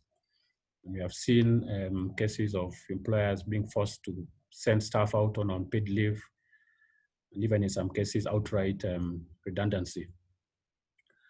In some cases, the employers have had to suspend contributions to the scheme because they have stopped operations, like the hotels, the restaurants, and so on. But they have come back. We are seeing them coming back slowly as the economy starts reopening. On the investment side, we have seen losses. It was mentioned to you that we had 24% loss in the Nairobi Securities Exchange just this year. We have also seen losses in terms of rentals. A lot of tenants are either not able to pay or they have negotiated terms and so on. And even the offshore markets where we have some investments have similarly been impacted. And then the schemes we regulate, some of them have had challenges meeting compliance requirements, particularly where those requirements require physical meetings, like trustee meetings or annual general meetings and so on. In some cases, we have had some challenges with them, but we have been very flexible. We have been able to relax a lot of the requirements in light of the situation. And most schemes have been able to comply within the extended time that we have given them. So I think Ken did a great job of talking about why you should save for retirement and personal financial management. And you know, the best way to get a message is when you get a personal testimony, as opposed to, hearing the theory. So I think I don't need to dwell on that. I think that testimony was very good, just to confirm that a lot of the issues he talked about are the issues that we see within the people that we regulate. We often do surveys of people who have retired, just to go and ask them how they're doing in retirement. And we get a lot of these similar testimonies. Why would you join Wakili? You're a young lawyer. You are far from retirement. What are some of the reasons that you would join this scheme? I think, as has been pointed out, this will enable you to have an adequate replacement rate when you retire, so that you have an income as a percentage of your income during working life, which is reasonable. Jane talked about targeting 100%, which is ideal, but we normally ask people to at least target 70% or so replacement rate. COVID has shown us that schemes can be really great, safety net in case of sudden shocks. We have, like I said, people have been retrenched, and those people who are retrenched, who are members of schemes, they were able to come to the schemes and get money out. Because the law allows you to take out when you lose your job. Not all, but most of it. So they were at least comforted because of being members of pension schemes. Those who are not members of pension schemes, when they lost their job suddenly, one day you're working and then the next day you're told we have closed and you go home, they didn't have any safety net to go to. So I think COVID has been a really good lesson to Kenyans about the importance of having, this pension saving. It can really come to your rescue in times of sudden shocks. Of course, it also gives protection to your dependents, and that's why, Kingsland was telling you to make sure you fill those forms of your beneficiaries, because in case something unfortunately happens to you, your beneficiaries will still get whatever you have saved in the scheme, plus interest and so on. And a new innovation that we have is that now we have post-retirement medical funds within pension schemes. What this means is when you're still young, when you're still working, apart from saving for your pension, you are also saving for your retirement medical costs. Because those surveys I talked about, the biggest cost that retirees normally face is medical. So if you can save for it, and then you buy a package which caters for you for the rest of your life, and then at least you don't have to worry about medical. So this is something that is new. We just passed the laws in the last 2-3 years, but some schemes have started it. Right here in RBA, we have a post-retirement medical fund. We are contributing as an employer, and the employees are also contributing. And therefore, not only are they saving for pension, but they're also saving for medical in retirement. So I'll urge all of you to really explore that, because it's a very important tool in retirement. I know many of you are also employers. You're not just employees or lawyers in your own right, but you also have those who are working for you. It's important for you to bring them on board, which you can in the scheme. And part of the reasons of this is really to make sure your staff are well motivated, and therefore they're not worrying so much about their future as they're working today, because they know that you have put in place a scheme for them where you are saving and they are saving for themselves. And also, we have seen in the labor market that those employers who have pension arrangements in place are the ones who attract the best staff. The best staff will always ask, do you have a pension scheme? And if you don't, then they will be attracted by those who do. So if you want to get the best, put in place a pension arrangement for them. And you don't have to start a scheme. You can join them in Wakili, you can join them in umbrella schemes and so on. You don't have to have your own separate scheme to cater for your workers. I think Kingsland talked very well about tax advantages, so I don't need to repeat that. But just to point out the fourth bullet there, access to housing using pension. Currently, the money that you have saved, you can use it to guarantee your pension, a mortgage of up to 60% of what you have saved. That is already in place. But with a recent amendment, which was done in June, you can now also directly purchase a house with up to 40% of your accrued benefit. So I know, as Jane said, it's very important to have your own home by the time you're retiring, and the law now allows you to do that. We did do draft regulations. We exposed them for public participation, and we forwarded them to the National Treasury. We expect them to be gazetted anytime, and once that is done, that will operationalize that clause. So another bonus as to why you should save from retirement through a pension scheme, on top of all those many tax advantages which I elaborated to you earlier. So no reason for you to miss out on this by not registering for the Wakili RPS today. Once you join, you'll enjoy certain rights. You know, if you're retiring or withdrawing or whatever, you have to be paid within 30 days. You can transfer within 60 days. There are a lot of options that you have when you're exiting, including transferring to other schemes. You have access to documents if you want to see what's going on. You are expected or allowed to attend the annual general meeting of the scheme, so you can find out what's happening with your scheme, your money. And in that AGM, these people who are investing your money, who you heard from, will have to come tell you how much interest has been earned. I've been seeing the questions in the chat about the interest and so on. Those are the questions that are answered in the AGM, which you're supposed to attend. And you have every right to ask them what happened, where did you get this interest rate? How do you compare with other service providers and so on? So a lot of the questions that I'm seeing being raised, the AGM is a forum that you will be having to interrogate those questions specific to your scheme and, you know, to the performance of your scheme. Of course, you get your annual benefit statements. You nominate the beneficiaries who you want to benefit from your pension.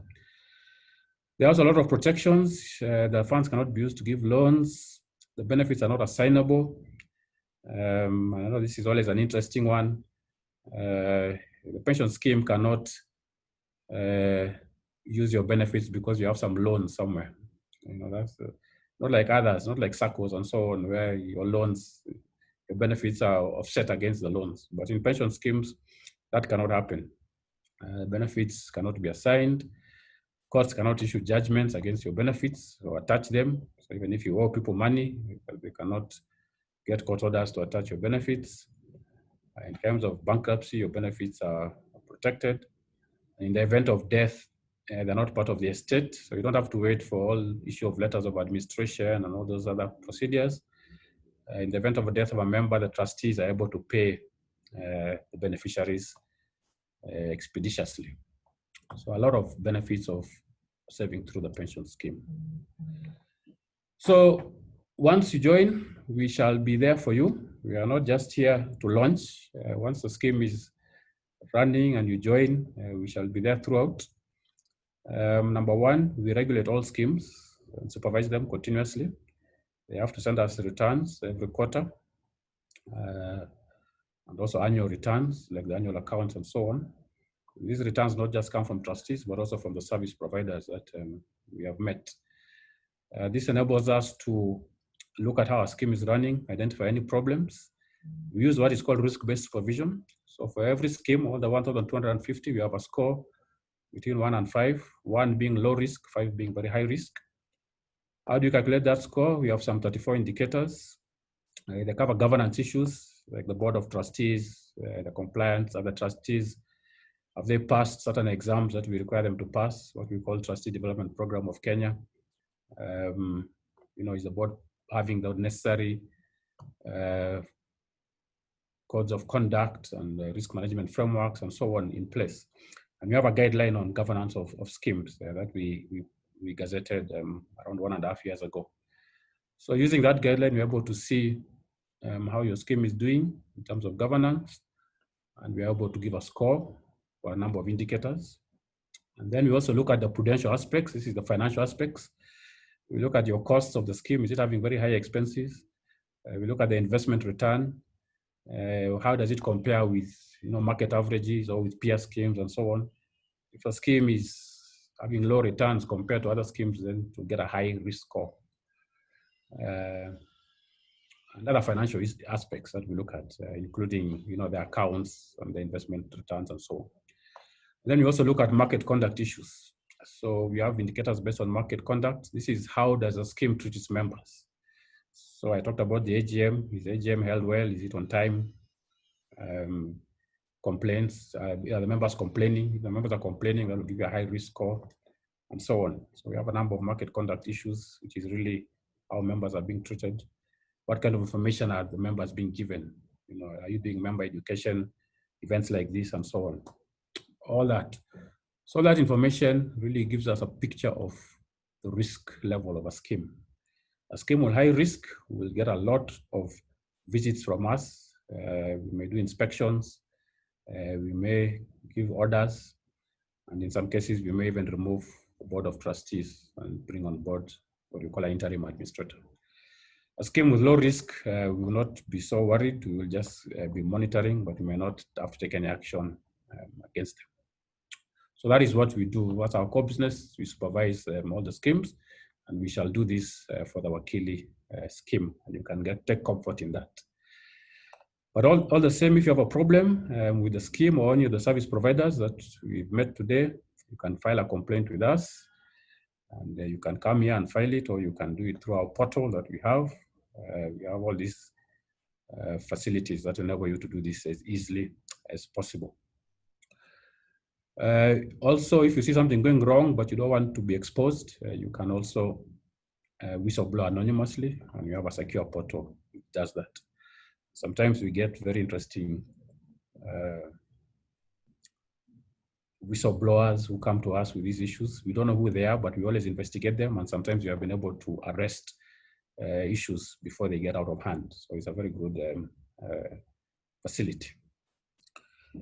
For you as a member, we shall give you free retirement preparation training, similar to what Jane was talking about, personal financial management, but also many other issues, time management in retirement, medical issues,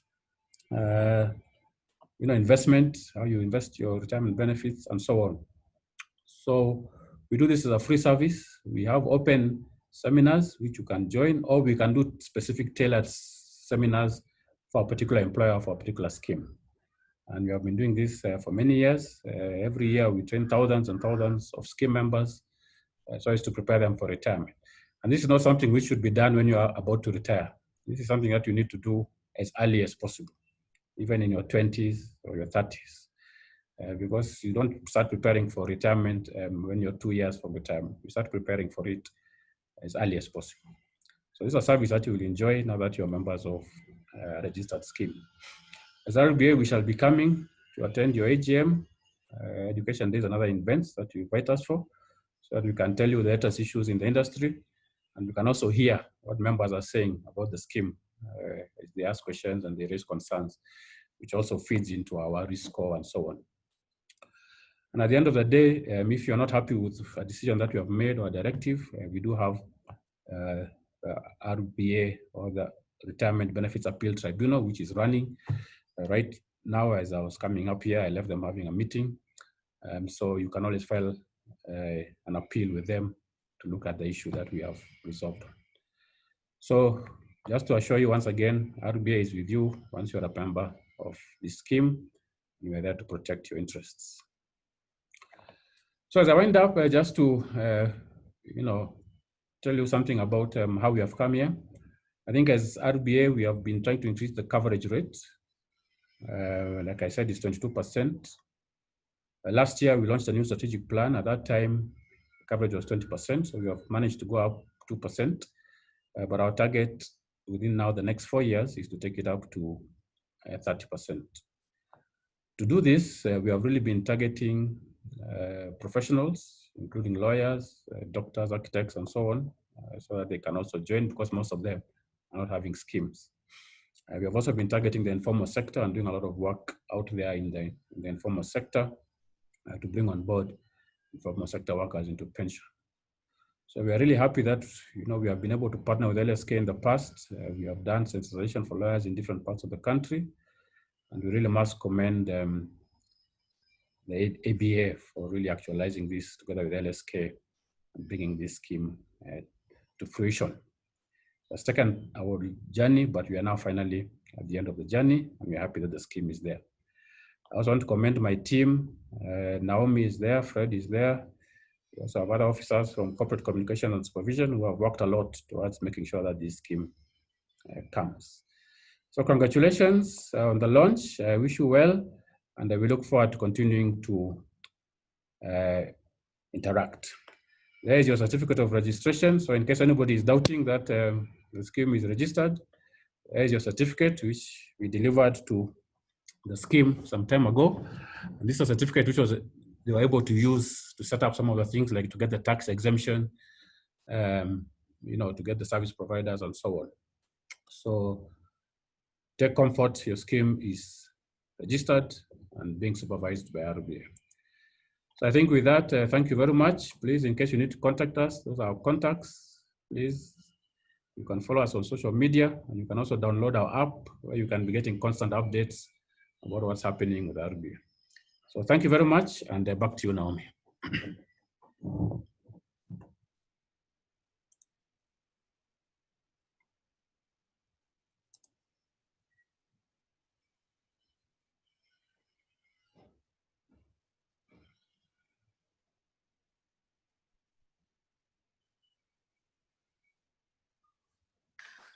With that said, before I call upon the next presenter, just also another take home from what the CEO has said is that sponsor, the word sponsor actually has a legit meaning.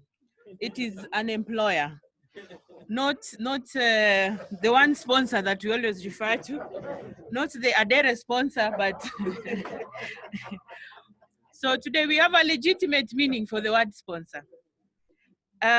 The other thing, it's also good to tell the members that it's not all lawyers who are not actually in a pension scheme. We actually have law firms participating in some of these umbrella schemes, or they have their own scheme. So if I recall, I think about 7 to 10 law firms already they're running pension schemes very well. So if you're not in a pension scheme, you're actually on your own. It's not everybody. So let's not put everybody there. Some other people have already taken that step.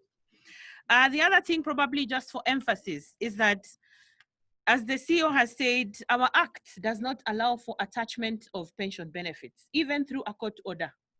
So probably that is something maybe lawyers might be interested to know, that you cannot attach pension benefits to, even in cases of bankruptcy, it does not form part of the assets of that person who's been declared bankrupt. The other thing also for emphasis is that it does not form part of the estate of the deceased person. So you don't need letters of administration to access your pension benefits. So in the event a member has passed on, they have every right to apply to the trustees to seek to access or to be paid the pension benefits as beneficiaries of that member. But also just to comment, maybe for future, we can have a further discussion, is that pension, the nominated beneficiaries that you will nominate in that form, they are not binding upon the trustees. The trustees have discretion to choose to pay or to refuse to pay somebody who's been nominated, but with reasons. So sometimes you'll find probably, Adere, you left the village, you've come to Nairobi, you are the sponsor, or you have another wife who you've not recognized in your nominated beneficiary forms.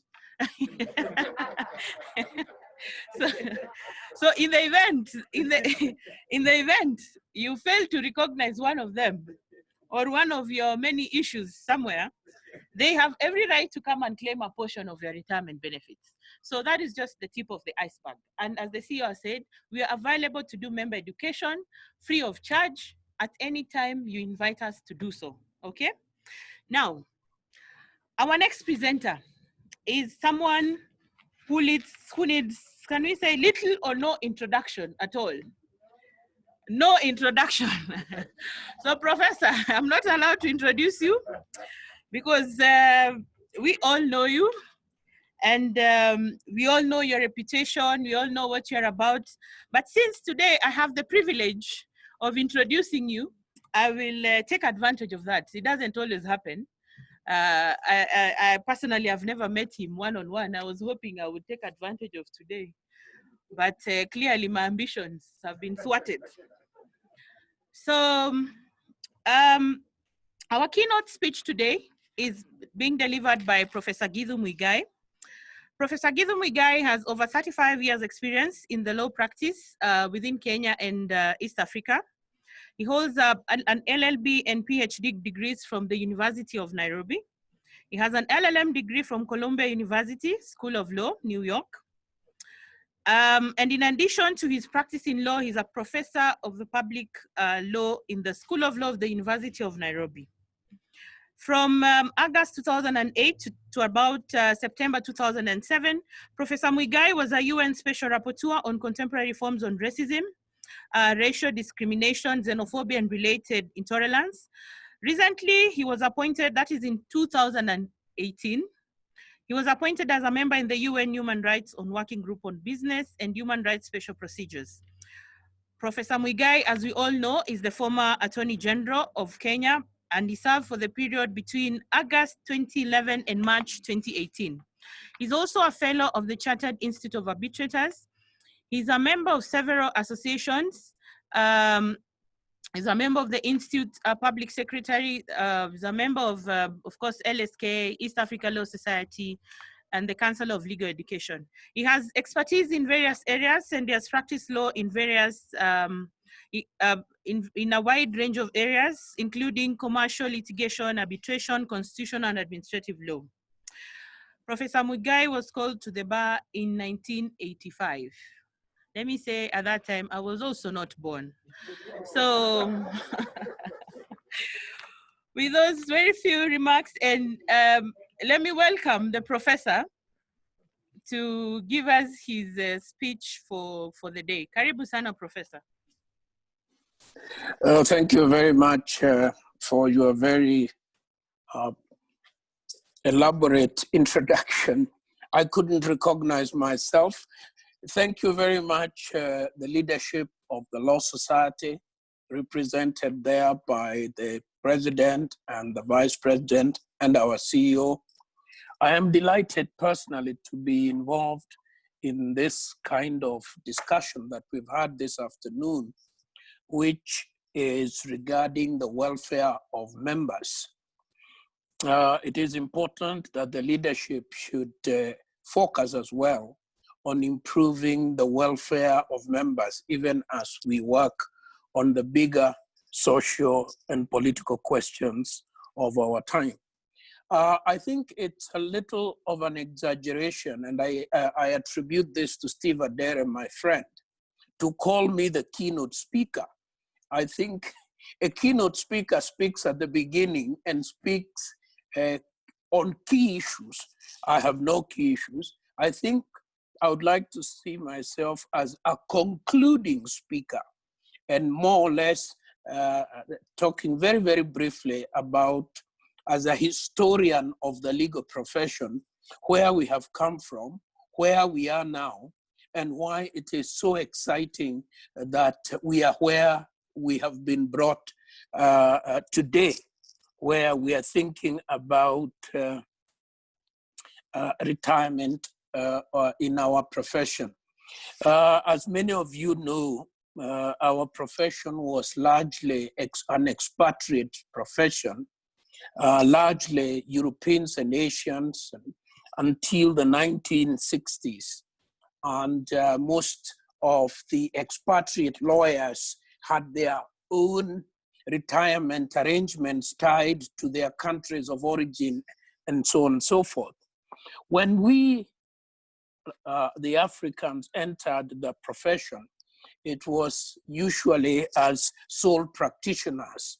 Most actually were single briefcase practitioners for many, many years. And it was the norm, not the exception, that hardly any person was concerned with retirement. Most African lawyers saw the practice of law as a lifetime of laboring away. And if you were lucky, you would drop dead somewhere, either in Kibera, Makadara, or Kiambu Court, and you would be buried without having had to worry about retirement. We are lucky now we have done better. We have small and medium-sized farms. Some of us, like President Harvey, have large farms, and that is the way it should be. And so the concerns we have now are the concerns of people who are relatively successful. Obviously, some more than others. And I think as most of you are just about to enter that phase or have entered that phase, you go through this period in your professional career, which where you are raising a family, you are sending children to school, you are worried about the health of your aging parents, you have a mortgage, you have a car loan, and every penny you make seems to be required somewhere else other than to secure your future. I think things have been made a little bit more complicated by the fact that in our profession, there is no limit. It's like medicine. You can practice until you drop dead. So people don't feel the need to worry so much about what will happen. But I want to suggest to my colleagues that all of us should aim to retire at 60. I know judges retire at 70, and I know that my friend Steve Adere is a few months short of 70. I know that. Well, because, so for those who don't know, Steve Adere was the first graduate of the University of Nairobi. The reason being that when the university came, when the law faculty started, the first graduation conducted by our first president, the names were written in alphabetical order.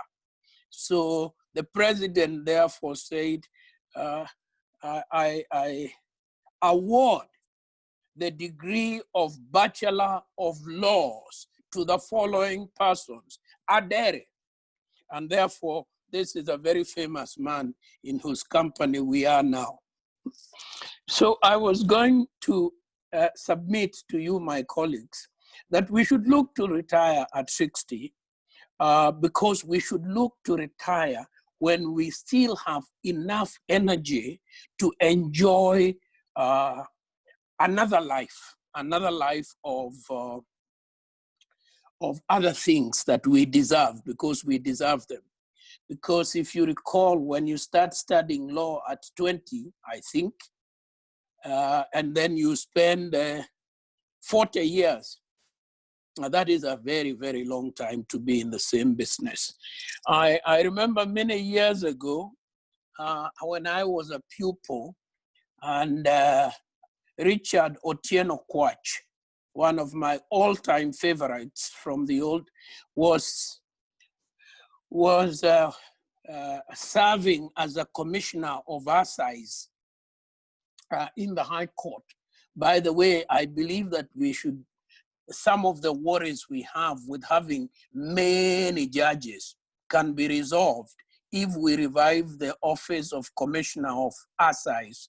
And that is a discussion we can have on another day. We can decongest the courts without creating new budgetary constraints in the system. We can discuss that another day. So my master and I entered the chambers of Commissioner Kwach, and we had gone to get the court to approve a scheme of investment for a minor on an accident settlement.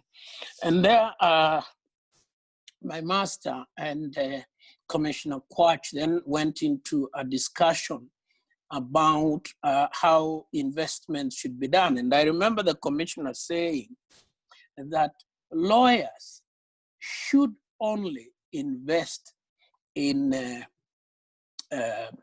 publicly quoted limited liability companies, and that it was disgraceful and shameful in the commissioner's view for lawyers to be opening matatus, kiosks, bars, and such other activities. And I took from that, from the commissioner, whether he spoke tongue in cheek or not, I personally thought that what he meant was that a good lawyer should be able to concentrate fully on his calling. And if he does so, he will make a sufficiently good income to be able to live a good life, bring up his family in a good environment, and above all else, be able to retire in a way that befits a gentleman or a lady, for that matter. So I think that what the Law Society has done is commendable. I think this is something whose time has come. And I think that the point was very, very well made.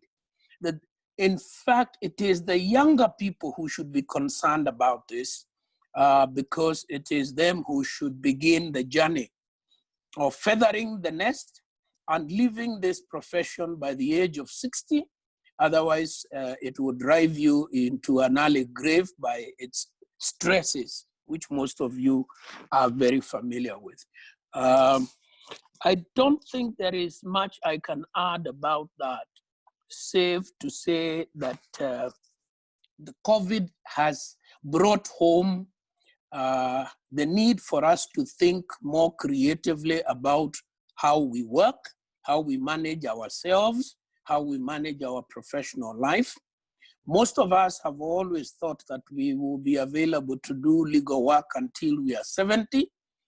COVID has shown that that may be ambitious, and therefore this discussion we are having today could not have come at a better time.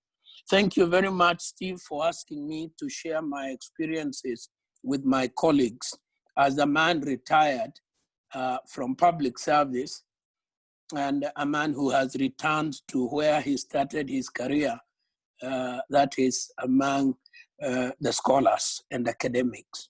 Thank you.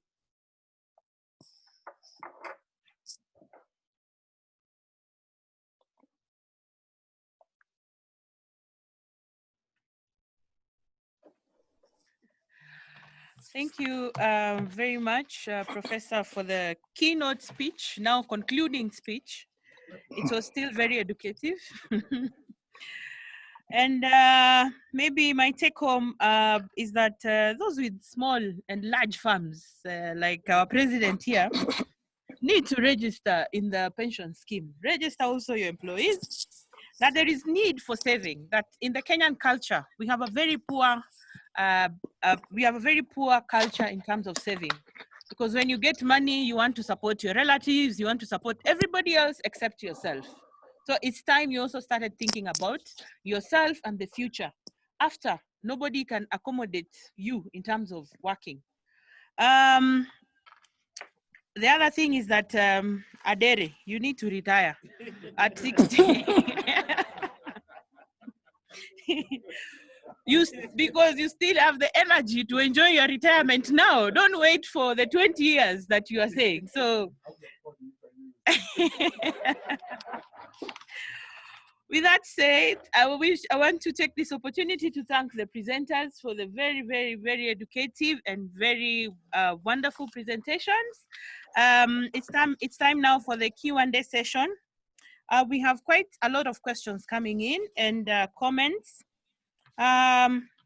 Perhaps how we'll go about it, for the comments, I will mention. For the questions, I'll try and ask them in such a way. I'll read all the questions quickly, but the presenter, you need to summarize them in your answer. You don't have to respond in a way, respond to each, but in a summarized manner. Okay, so that because we don't have much time, so maybe we'll allocate. Can I say it 15 minutes maximum? Is that okay? All right.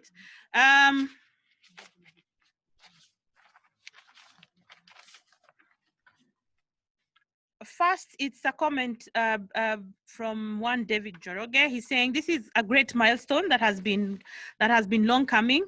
Well done, ABA, and congratulations on the launch. Cheers to good retirement, happy and content. Numerous comments thanking Jane Juma for her stellar presentation. We also have Peter saying, thank you for the RBA launch. I think he means the Wakili IPP. However, for those of us who are not able to join, can the recording be kept and be accessed later for us to know more? Please consider. I think this will, we already said this will be shared at the LSK website and also the Facebook pages and Twitter handle. Okay. All right. I think many questions rotate around the administrator matters relating to the scheme. So probably I can give the board, the ABA, an opportunity to respond to theirs because they look a bit brief. And then thereafter, I will invite also, there's a question for the CEO RBA. So there's a question here saying, why did the Board of Management consolidate the trustees and other service provider in one conglomerate? How will the trustees protect members from the service providers? That's for the ABA to respond. I think from what I'm seeing, that's the only question for the board. Majority are coming in, supposed to be answered by the service providers. So maybe the ABA, can somebody respond thereafter? There's a question to the CEO. In the meantime, as I wait for somebody to come, RBA CEO, good presentation, Bona CEO. What happens in the event the scheme is insolvent? There are no funds to pay pension or pay refund to the contributors. So perhaps you can clarify to the member who's asking that. Is ABA ready? Okay, okay. Yes, yes, yes, yes, kindly.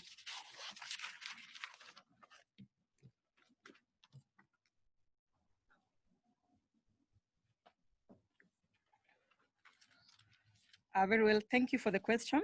I think the question is, why did the Board of Management consolidate the trustees and other service providers in one conglomerate? How will the trustees protect members from the service providers? Probably what I can say about this is we went through a very elaborate process. We called for bids from various trustees. And of course, we were being guided by the issue of the risk, cost effectiveness, and the reputation. Now, if you followed what the RBA CEO talked about, retirement benefits is one of those heavily regulated sectors, and every particular service provider has their own role set out in the Act, and therefore there is no any risk of, you know, a monkey business, or if that is the fear that the person has. So, and by conglomerate, I don't know what exactly the member meant, because what we have is the trustee.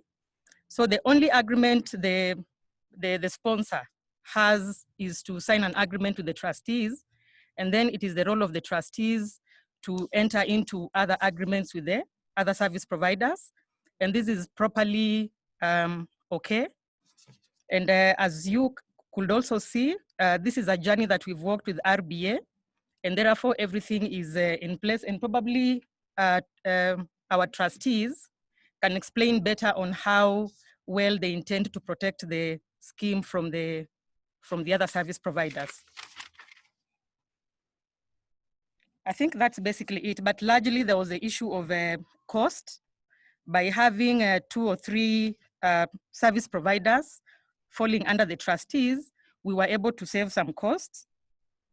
And then, but largely because all the service providers, their roles are very clear and they are heavily regulated by RBA. I think that's what I can remember.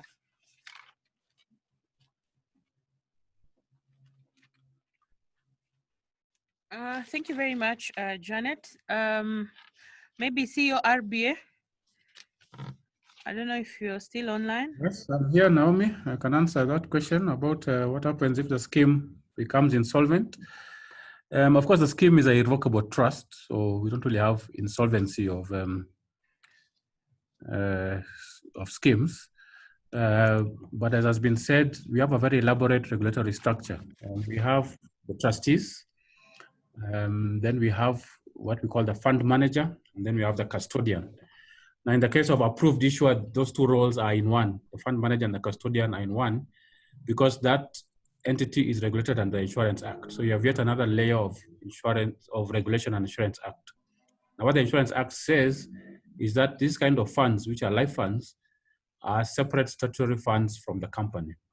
So even if the company was to go down, now the insurance company, God forbid ICA in this case goes down, the statutory funds, including the pension, is separate. And actually the pension is its own statutory fund.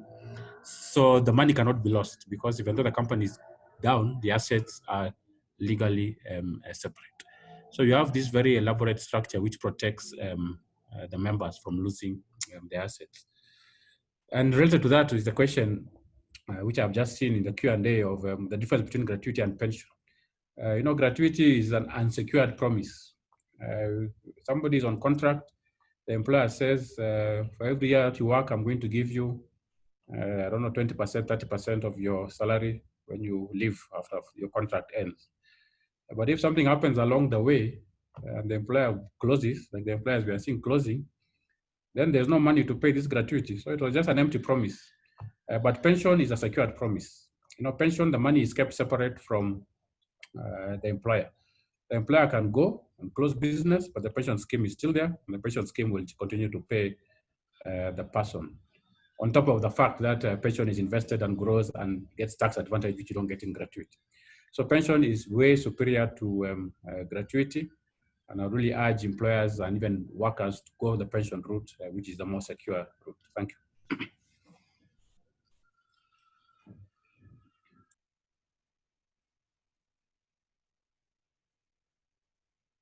And give some comfort to the members.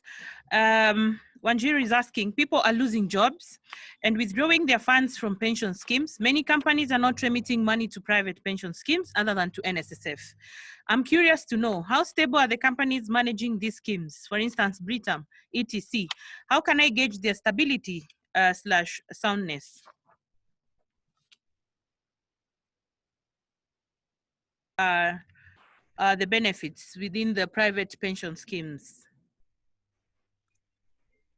Thank you. I can answer that, Naomi. Of course, these are regulated financial institutions. Some of them are having multiple regulators because they are operating in various fields, capital markets, insurance, and pensions.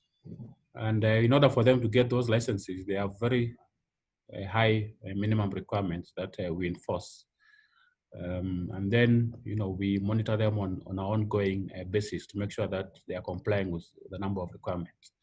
So you are much safer having your investment in this very well-regulated space, which is having multiple regulators actually, other than having your investment in some of the other unregulated spaces that we see. So you get comfort from us as regulators because we are regulating these firms as much as they are private firms. All right, thank you very much, Bwana CEO. I will now invite the service provider, somebody from the service provider side to come and ask, to come and respond to some of these questions. There are quite a number. If you can run through with very brief answers to them, starting with, how do I join? How does one join the scheme? This is the list. Yeah. Thank you. The questions are many, but I'll try. Some of them are overlapping. Starting with the first point of how do I join? And there's another subsequent one which says, why can't it be online? Okay. So joining is by application form, which the administrator has stated, so that we capture your details.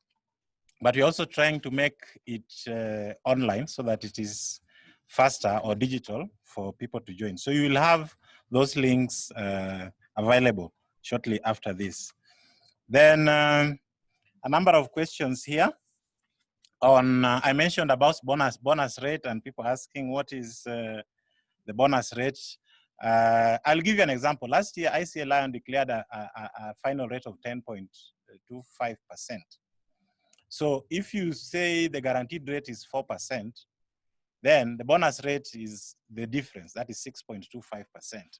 On average, over the last 10 years, we have declared about 10% on average. So you could say the average bonus rate is about 6%. Now, the details of the returns are available in RBA website, so you can actually check, log in and check the returns that we declared vis-a-vis what other competitors have also declared. There's a question on death benefits. How will members know, how will the family know that a deceased member they are entitled to these benefits? Your role is to make sure that you nominate the beneficiaries, so that when the beneficiaries bring the claim to the trustees, then it is easy. So that is how we respond to that. Then somebody wanted a projection. We can provide a retirement calculator in Excel so that we circulate it. You are able to actually do a financial projection for yourself. So you can say, if I want to contribute 10,000 per month in the next 10 years or 5 years, how much will the estimated maturity value be? The other question is, what happens if someone has contributed for 1 year and for one reason or the other is not able to continue? I can tie that with a question which asks, what is the benefit that a member is entitled to? Remember, this is a personal retirement scheme and you're making contributions on your own. So you are entitled to 100% of your contribution plus accumulated interest at any given time when you exit, okay?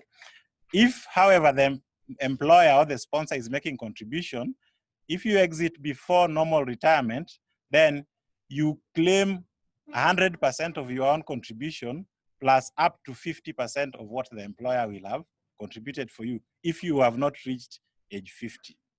But anybody who is above age 50, then if you've retired or you are withdrawing, even if you have contributed for 1 year and you're above that age, then you have access to all the funds. Then somebody's asking about, sorry, back to the question. Are we paying lump sum? This is a pension, provident fund. So the accumulated money is paid in lump sum. But if you wish to buy an annuity or an income drawdown, then it is your choice. You can use the entire money or part of the fund that is already accumulated. So that will be at personal level. But the first option you have with your accumulated fund when you reach retirement is to take the money in lump sum. There were a couple of questions touching on ICA Lion. What other incentives do we provide on this besides pension? We have other products that we can link and join and give you discounted rates on. The other thing is that what differentiates us is from other competitors. I think the CEO of ABA tried to talk about the selection process, so I don't want to emphasize on that. But if you are a member of our scheme and you are retiring, then we have very good discounted rates, for example, for those people who are purchasing annuity. If it is an employer setup and they want a group life, then we have discounted benefits for group life rates, just like it was mentioned. Then the question of why ICA, I think that one I will leave because it has been stated that it went through a selection process. But that question can be answered in 3 ways. We can look at in terms of the returns, service, and claims turnaround. And I believe those are the things that guided the selection process in picking on ICA Lion. Is interest rate compound? Is interest rate 4% per month or per annum? This is 4% per annum, and the rate is compounded. I think the CEO of RBA has talked about the issue of many insurance companies collapsing and coming up with the products and how we are guided. So what I can emphasize there is that this is one of the highly regulated products, and we have 2 layers of regulators, IRA and ourselves. So you really don't need to fear, because even at scheme level, there are a lot of governance structures that are put in place to ensure that your funds are safe. What is the target group for this? I would say the maximum retirement age from the trust deed and rules I saw is 75 years, but it's open. So from 18 years, any member can join. The earlier you join, the better, okay? What determines the monthly contribution? This is basically up to you to decide. You can have a fixed amount of contribution, or you can make it as a percentage of your monthly salary. So it is, we don't really restrict on the contribution structure. What about those advocates who have retired from elsewhere, like public service, and are they eligible to join the scheme? Yes, if they are still below age 75, they can join the scheme. Is there a minimum period before one is allowed to withdraw from the scheme? There is really no minimum period, because you can contribute even for 1 year, and because this is a personal retirement account, and you say you don't want to continue with the program altogether, then you can actually have access to your funds. I think I've consolidated most of them. I don't know whether there are others. Okay. Thank you very much, Kennedy, for answering the questions. If there are any more questions, I believe you can respond to them online, or you can respond to the participants online. I wish to bring this discussion or this session to a close, and I want to thank all the presenters who've come here who have given us very excellent presentations. I also want to thank you for sharing your thoughts and experiences. I also want to thank everyone else for participating. Even laughing is participating, meaning you listened well. And then I also want to thank you for being patient. I noticed we did not manage our time very well today, but maybe next time we will endeavor to manage the time well. And also, let me say, being the moderator, I wish to apologize, and I hope my sincere apologies have been accepted. With that said, I also wish to thank you for nominating me to be your moderator today. I hope I've done the session a bit of justice. And I look forward to be nominated again. Thank you very much. With that said, I had something that I wanted to leave as food for thought, but I think in the interest of time, I will have to leave it for maybe next time. But in the meantime, I would like to invite the President to officially launch this day. Before we get our vote of thanks from Council, Madam Sophie Chirchir. Thereafter, please guests, don't be in a hurry to leave. We have some gift packages for you. Please make sure you pick one before you leave. So karibu sana, Bwana President, and I take this as a privilege to invite the President of LSK to finally launch this Wakili IPP. Karibu sana. Thank you so much, Madam Moderator. I think moderator and sponsor are acronyms that will hitherto remain in our memory. Maybe next time when you invite eloquent speakers like Professor Gidhu, give them terminologies like opening remarks, closing remarks, as opposed to the key and padlock speakers. Friends, thank you so much. It is now my singular duty to declare the Wakili Personal Benefits Retirement Scheme as officially launched.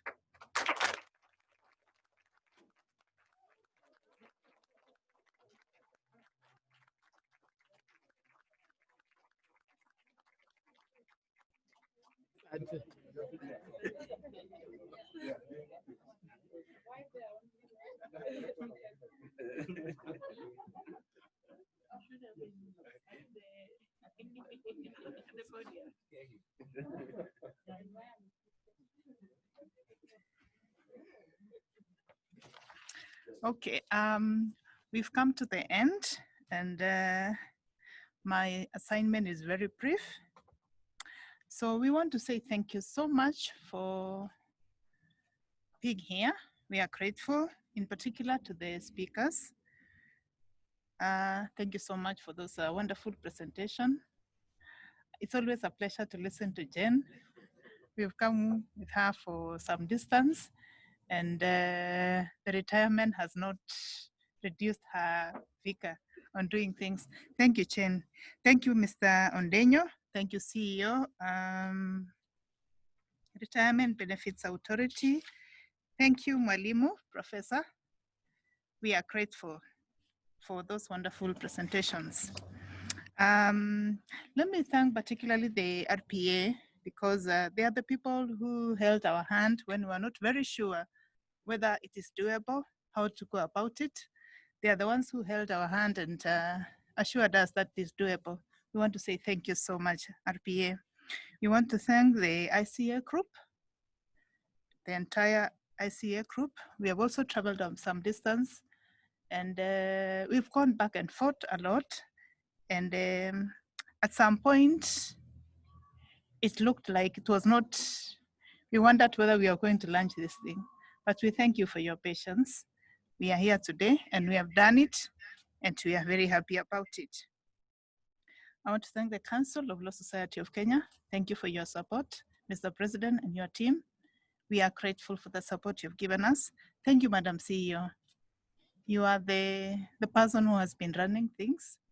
We are grateful that you've kept us on the right path. When we are not sure on how to go about it, you've always come in to help us on issues to do with governance and all that. For that, we appreciate. We are also grateful for our team at the Secretariat, especially these last few days. They have worked so hard to make sure this day has succeeded. So thank you, Esther, and your team for the work that you have done. We are grateful for our members who have listened in. This is actually for you. Without you, we will not be able to do it. We are grateful. My last word is for our members. Let us be doers of the word. So let's get into the scheme. Let us register. Let us benefit from it. Thank you so much. Have a good evening.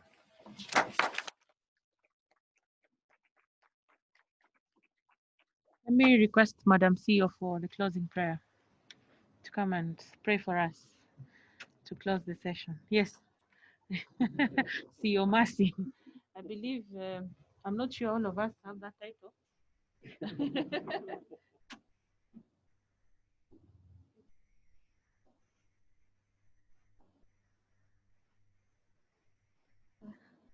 Thank you very much, everyone. And just to say that indeed this is a very wonderful day, a great day that we've been waiting all along since we started last year.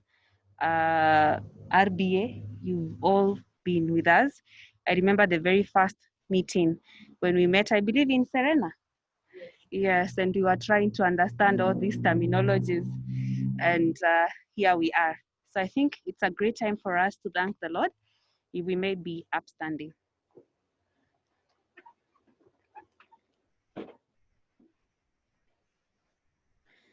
Dear Lord, we bring this day before you.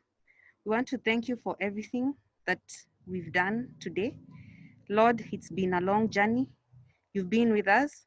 We thank our partners, dear Lord. You've given us the wisdom to be able to partner with them and eventually be able to launch this scheme for the benefit of the lawyers of this great law society of Kenya.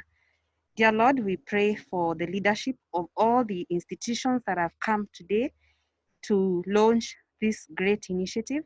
We pray that, Lord, you continue to give all of us great wisdom to be able to pioneer all the institutions that are working together for the good of the legal profession. Lord, we pray for the great nation of Kenya and the whole world, dear Lord, even as we go through the pandemic of COVID-19. We pray that, Lord, you're going to take care of us, Lord. Those who are ailing, may you be with them, may you provide healing to them. We pray all this, trusting in Jesus' name. Amen. Thank you.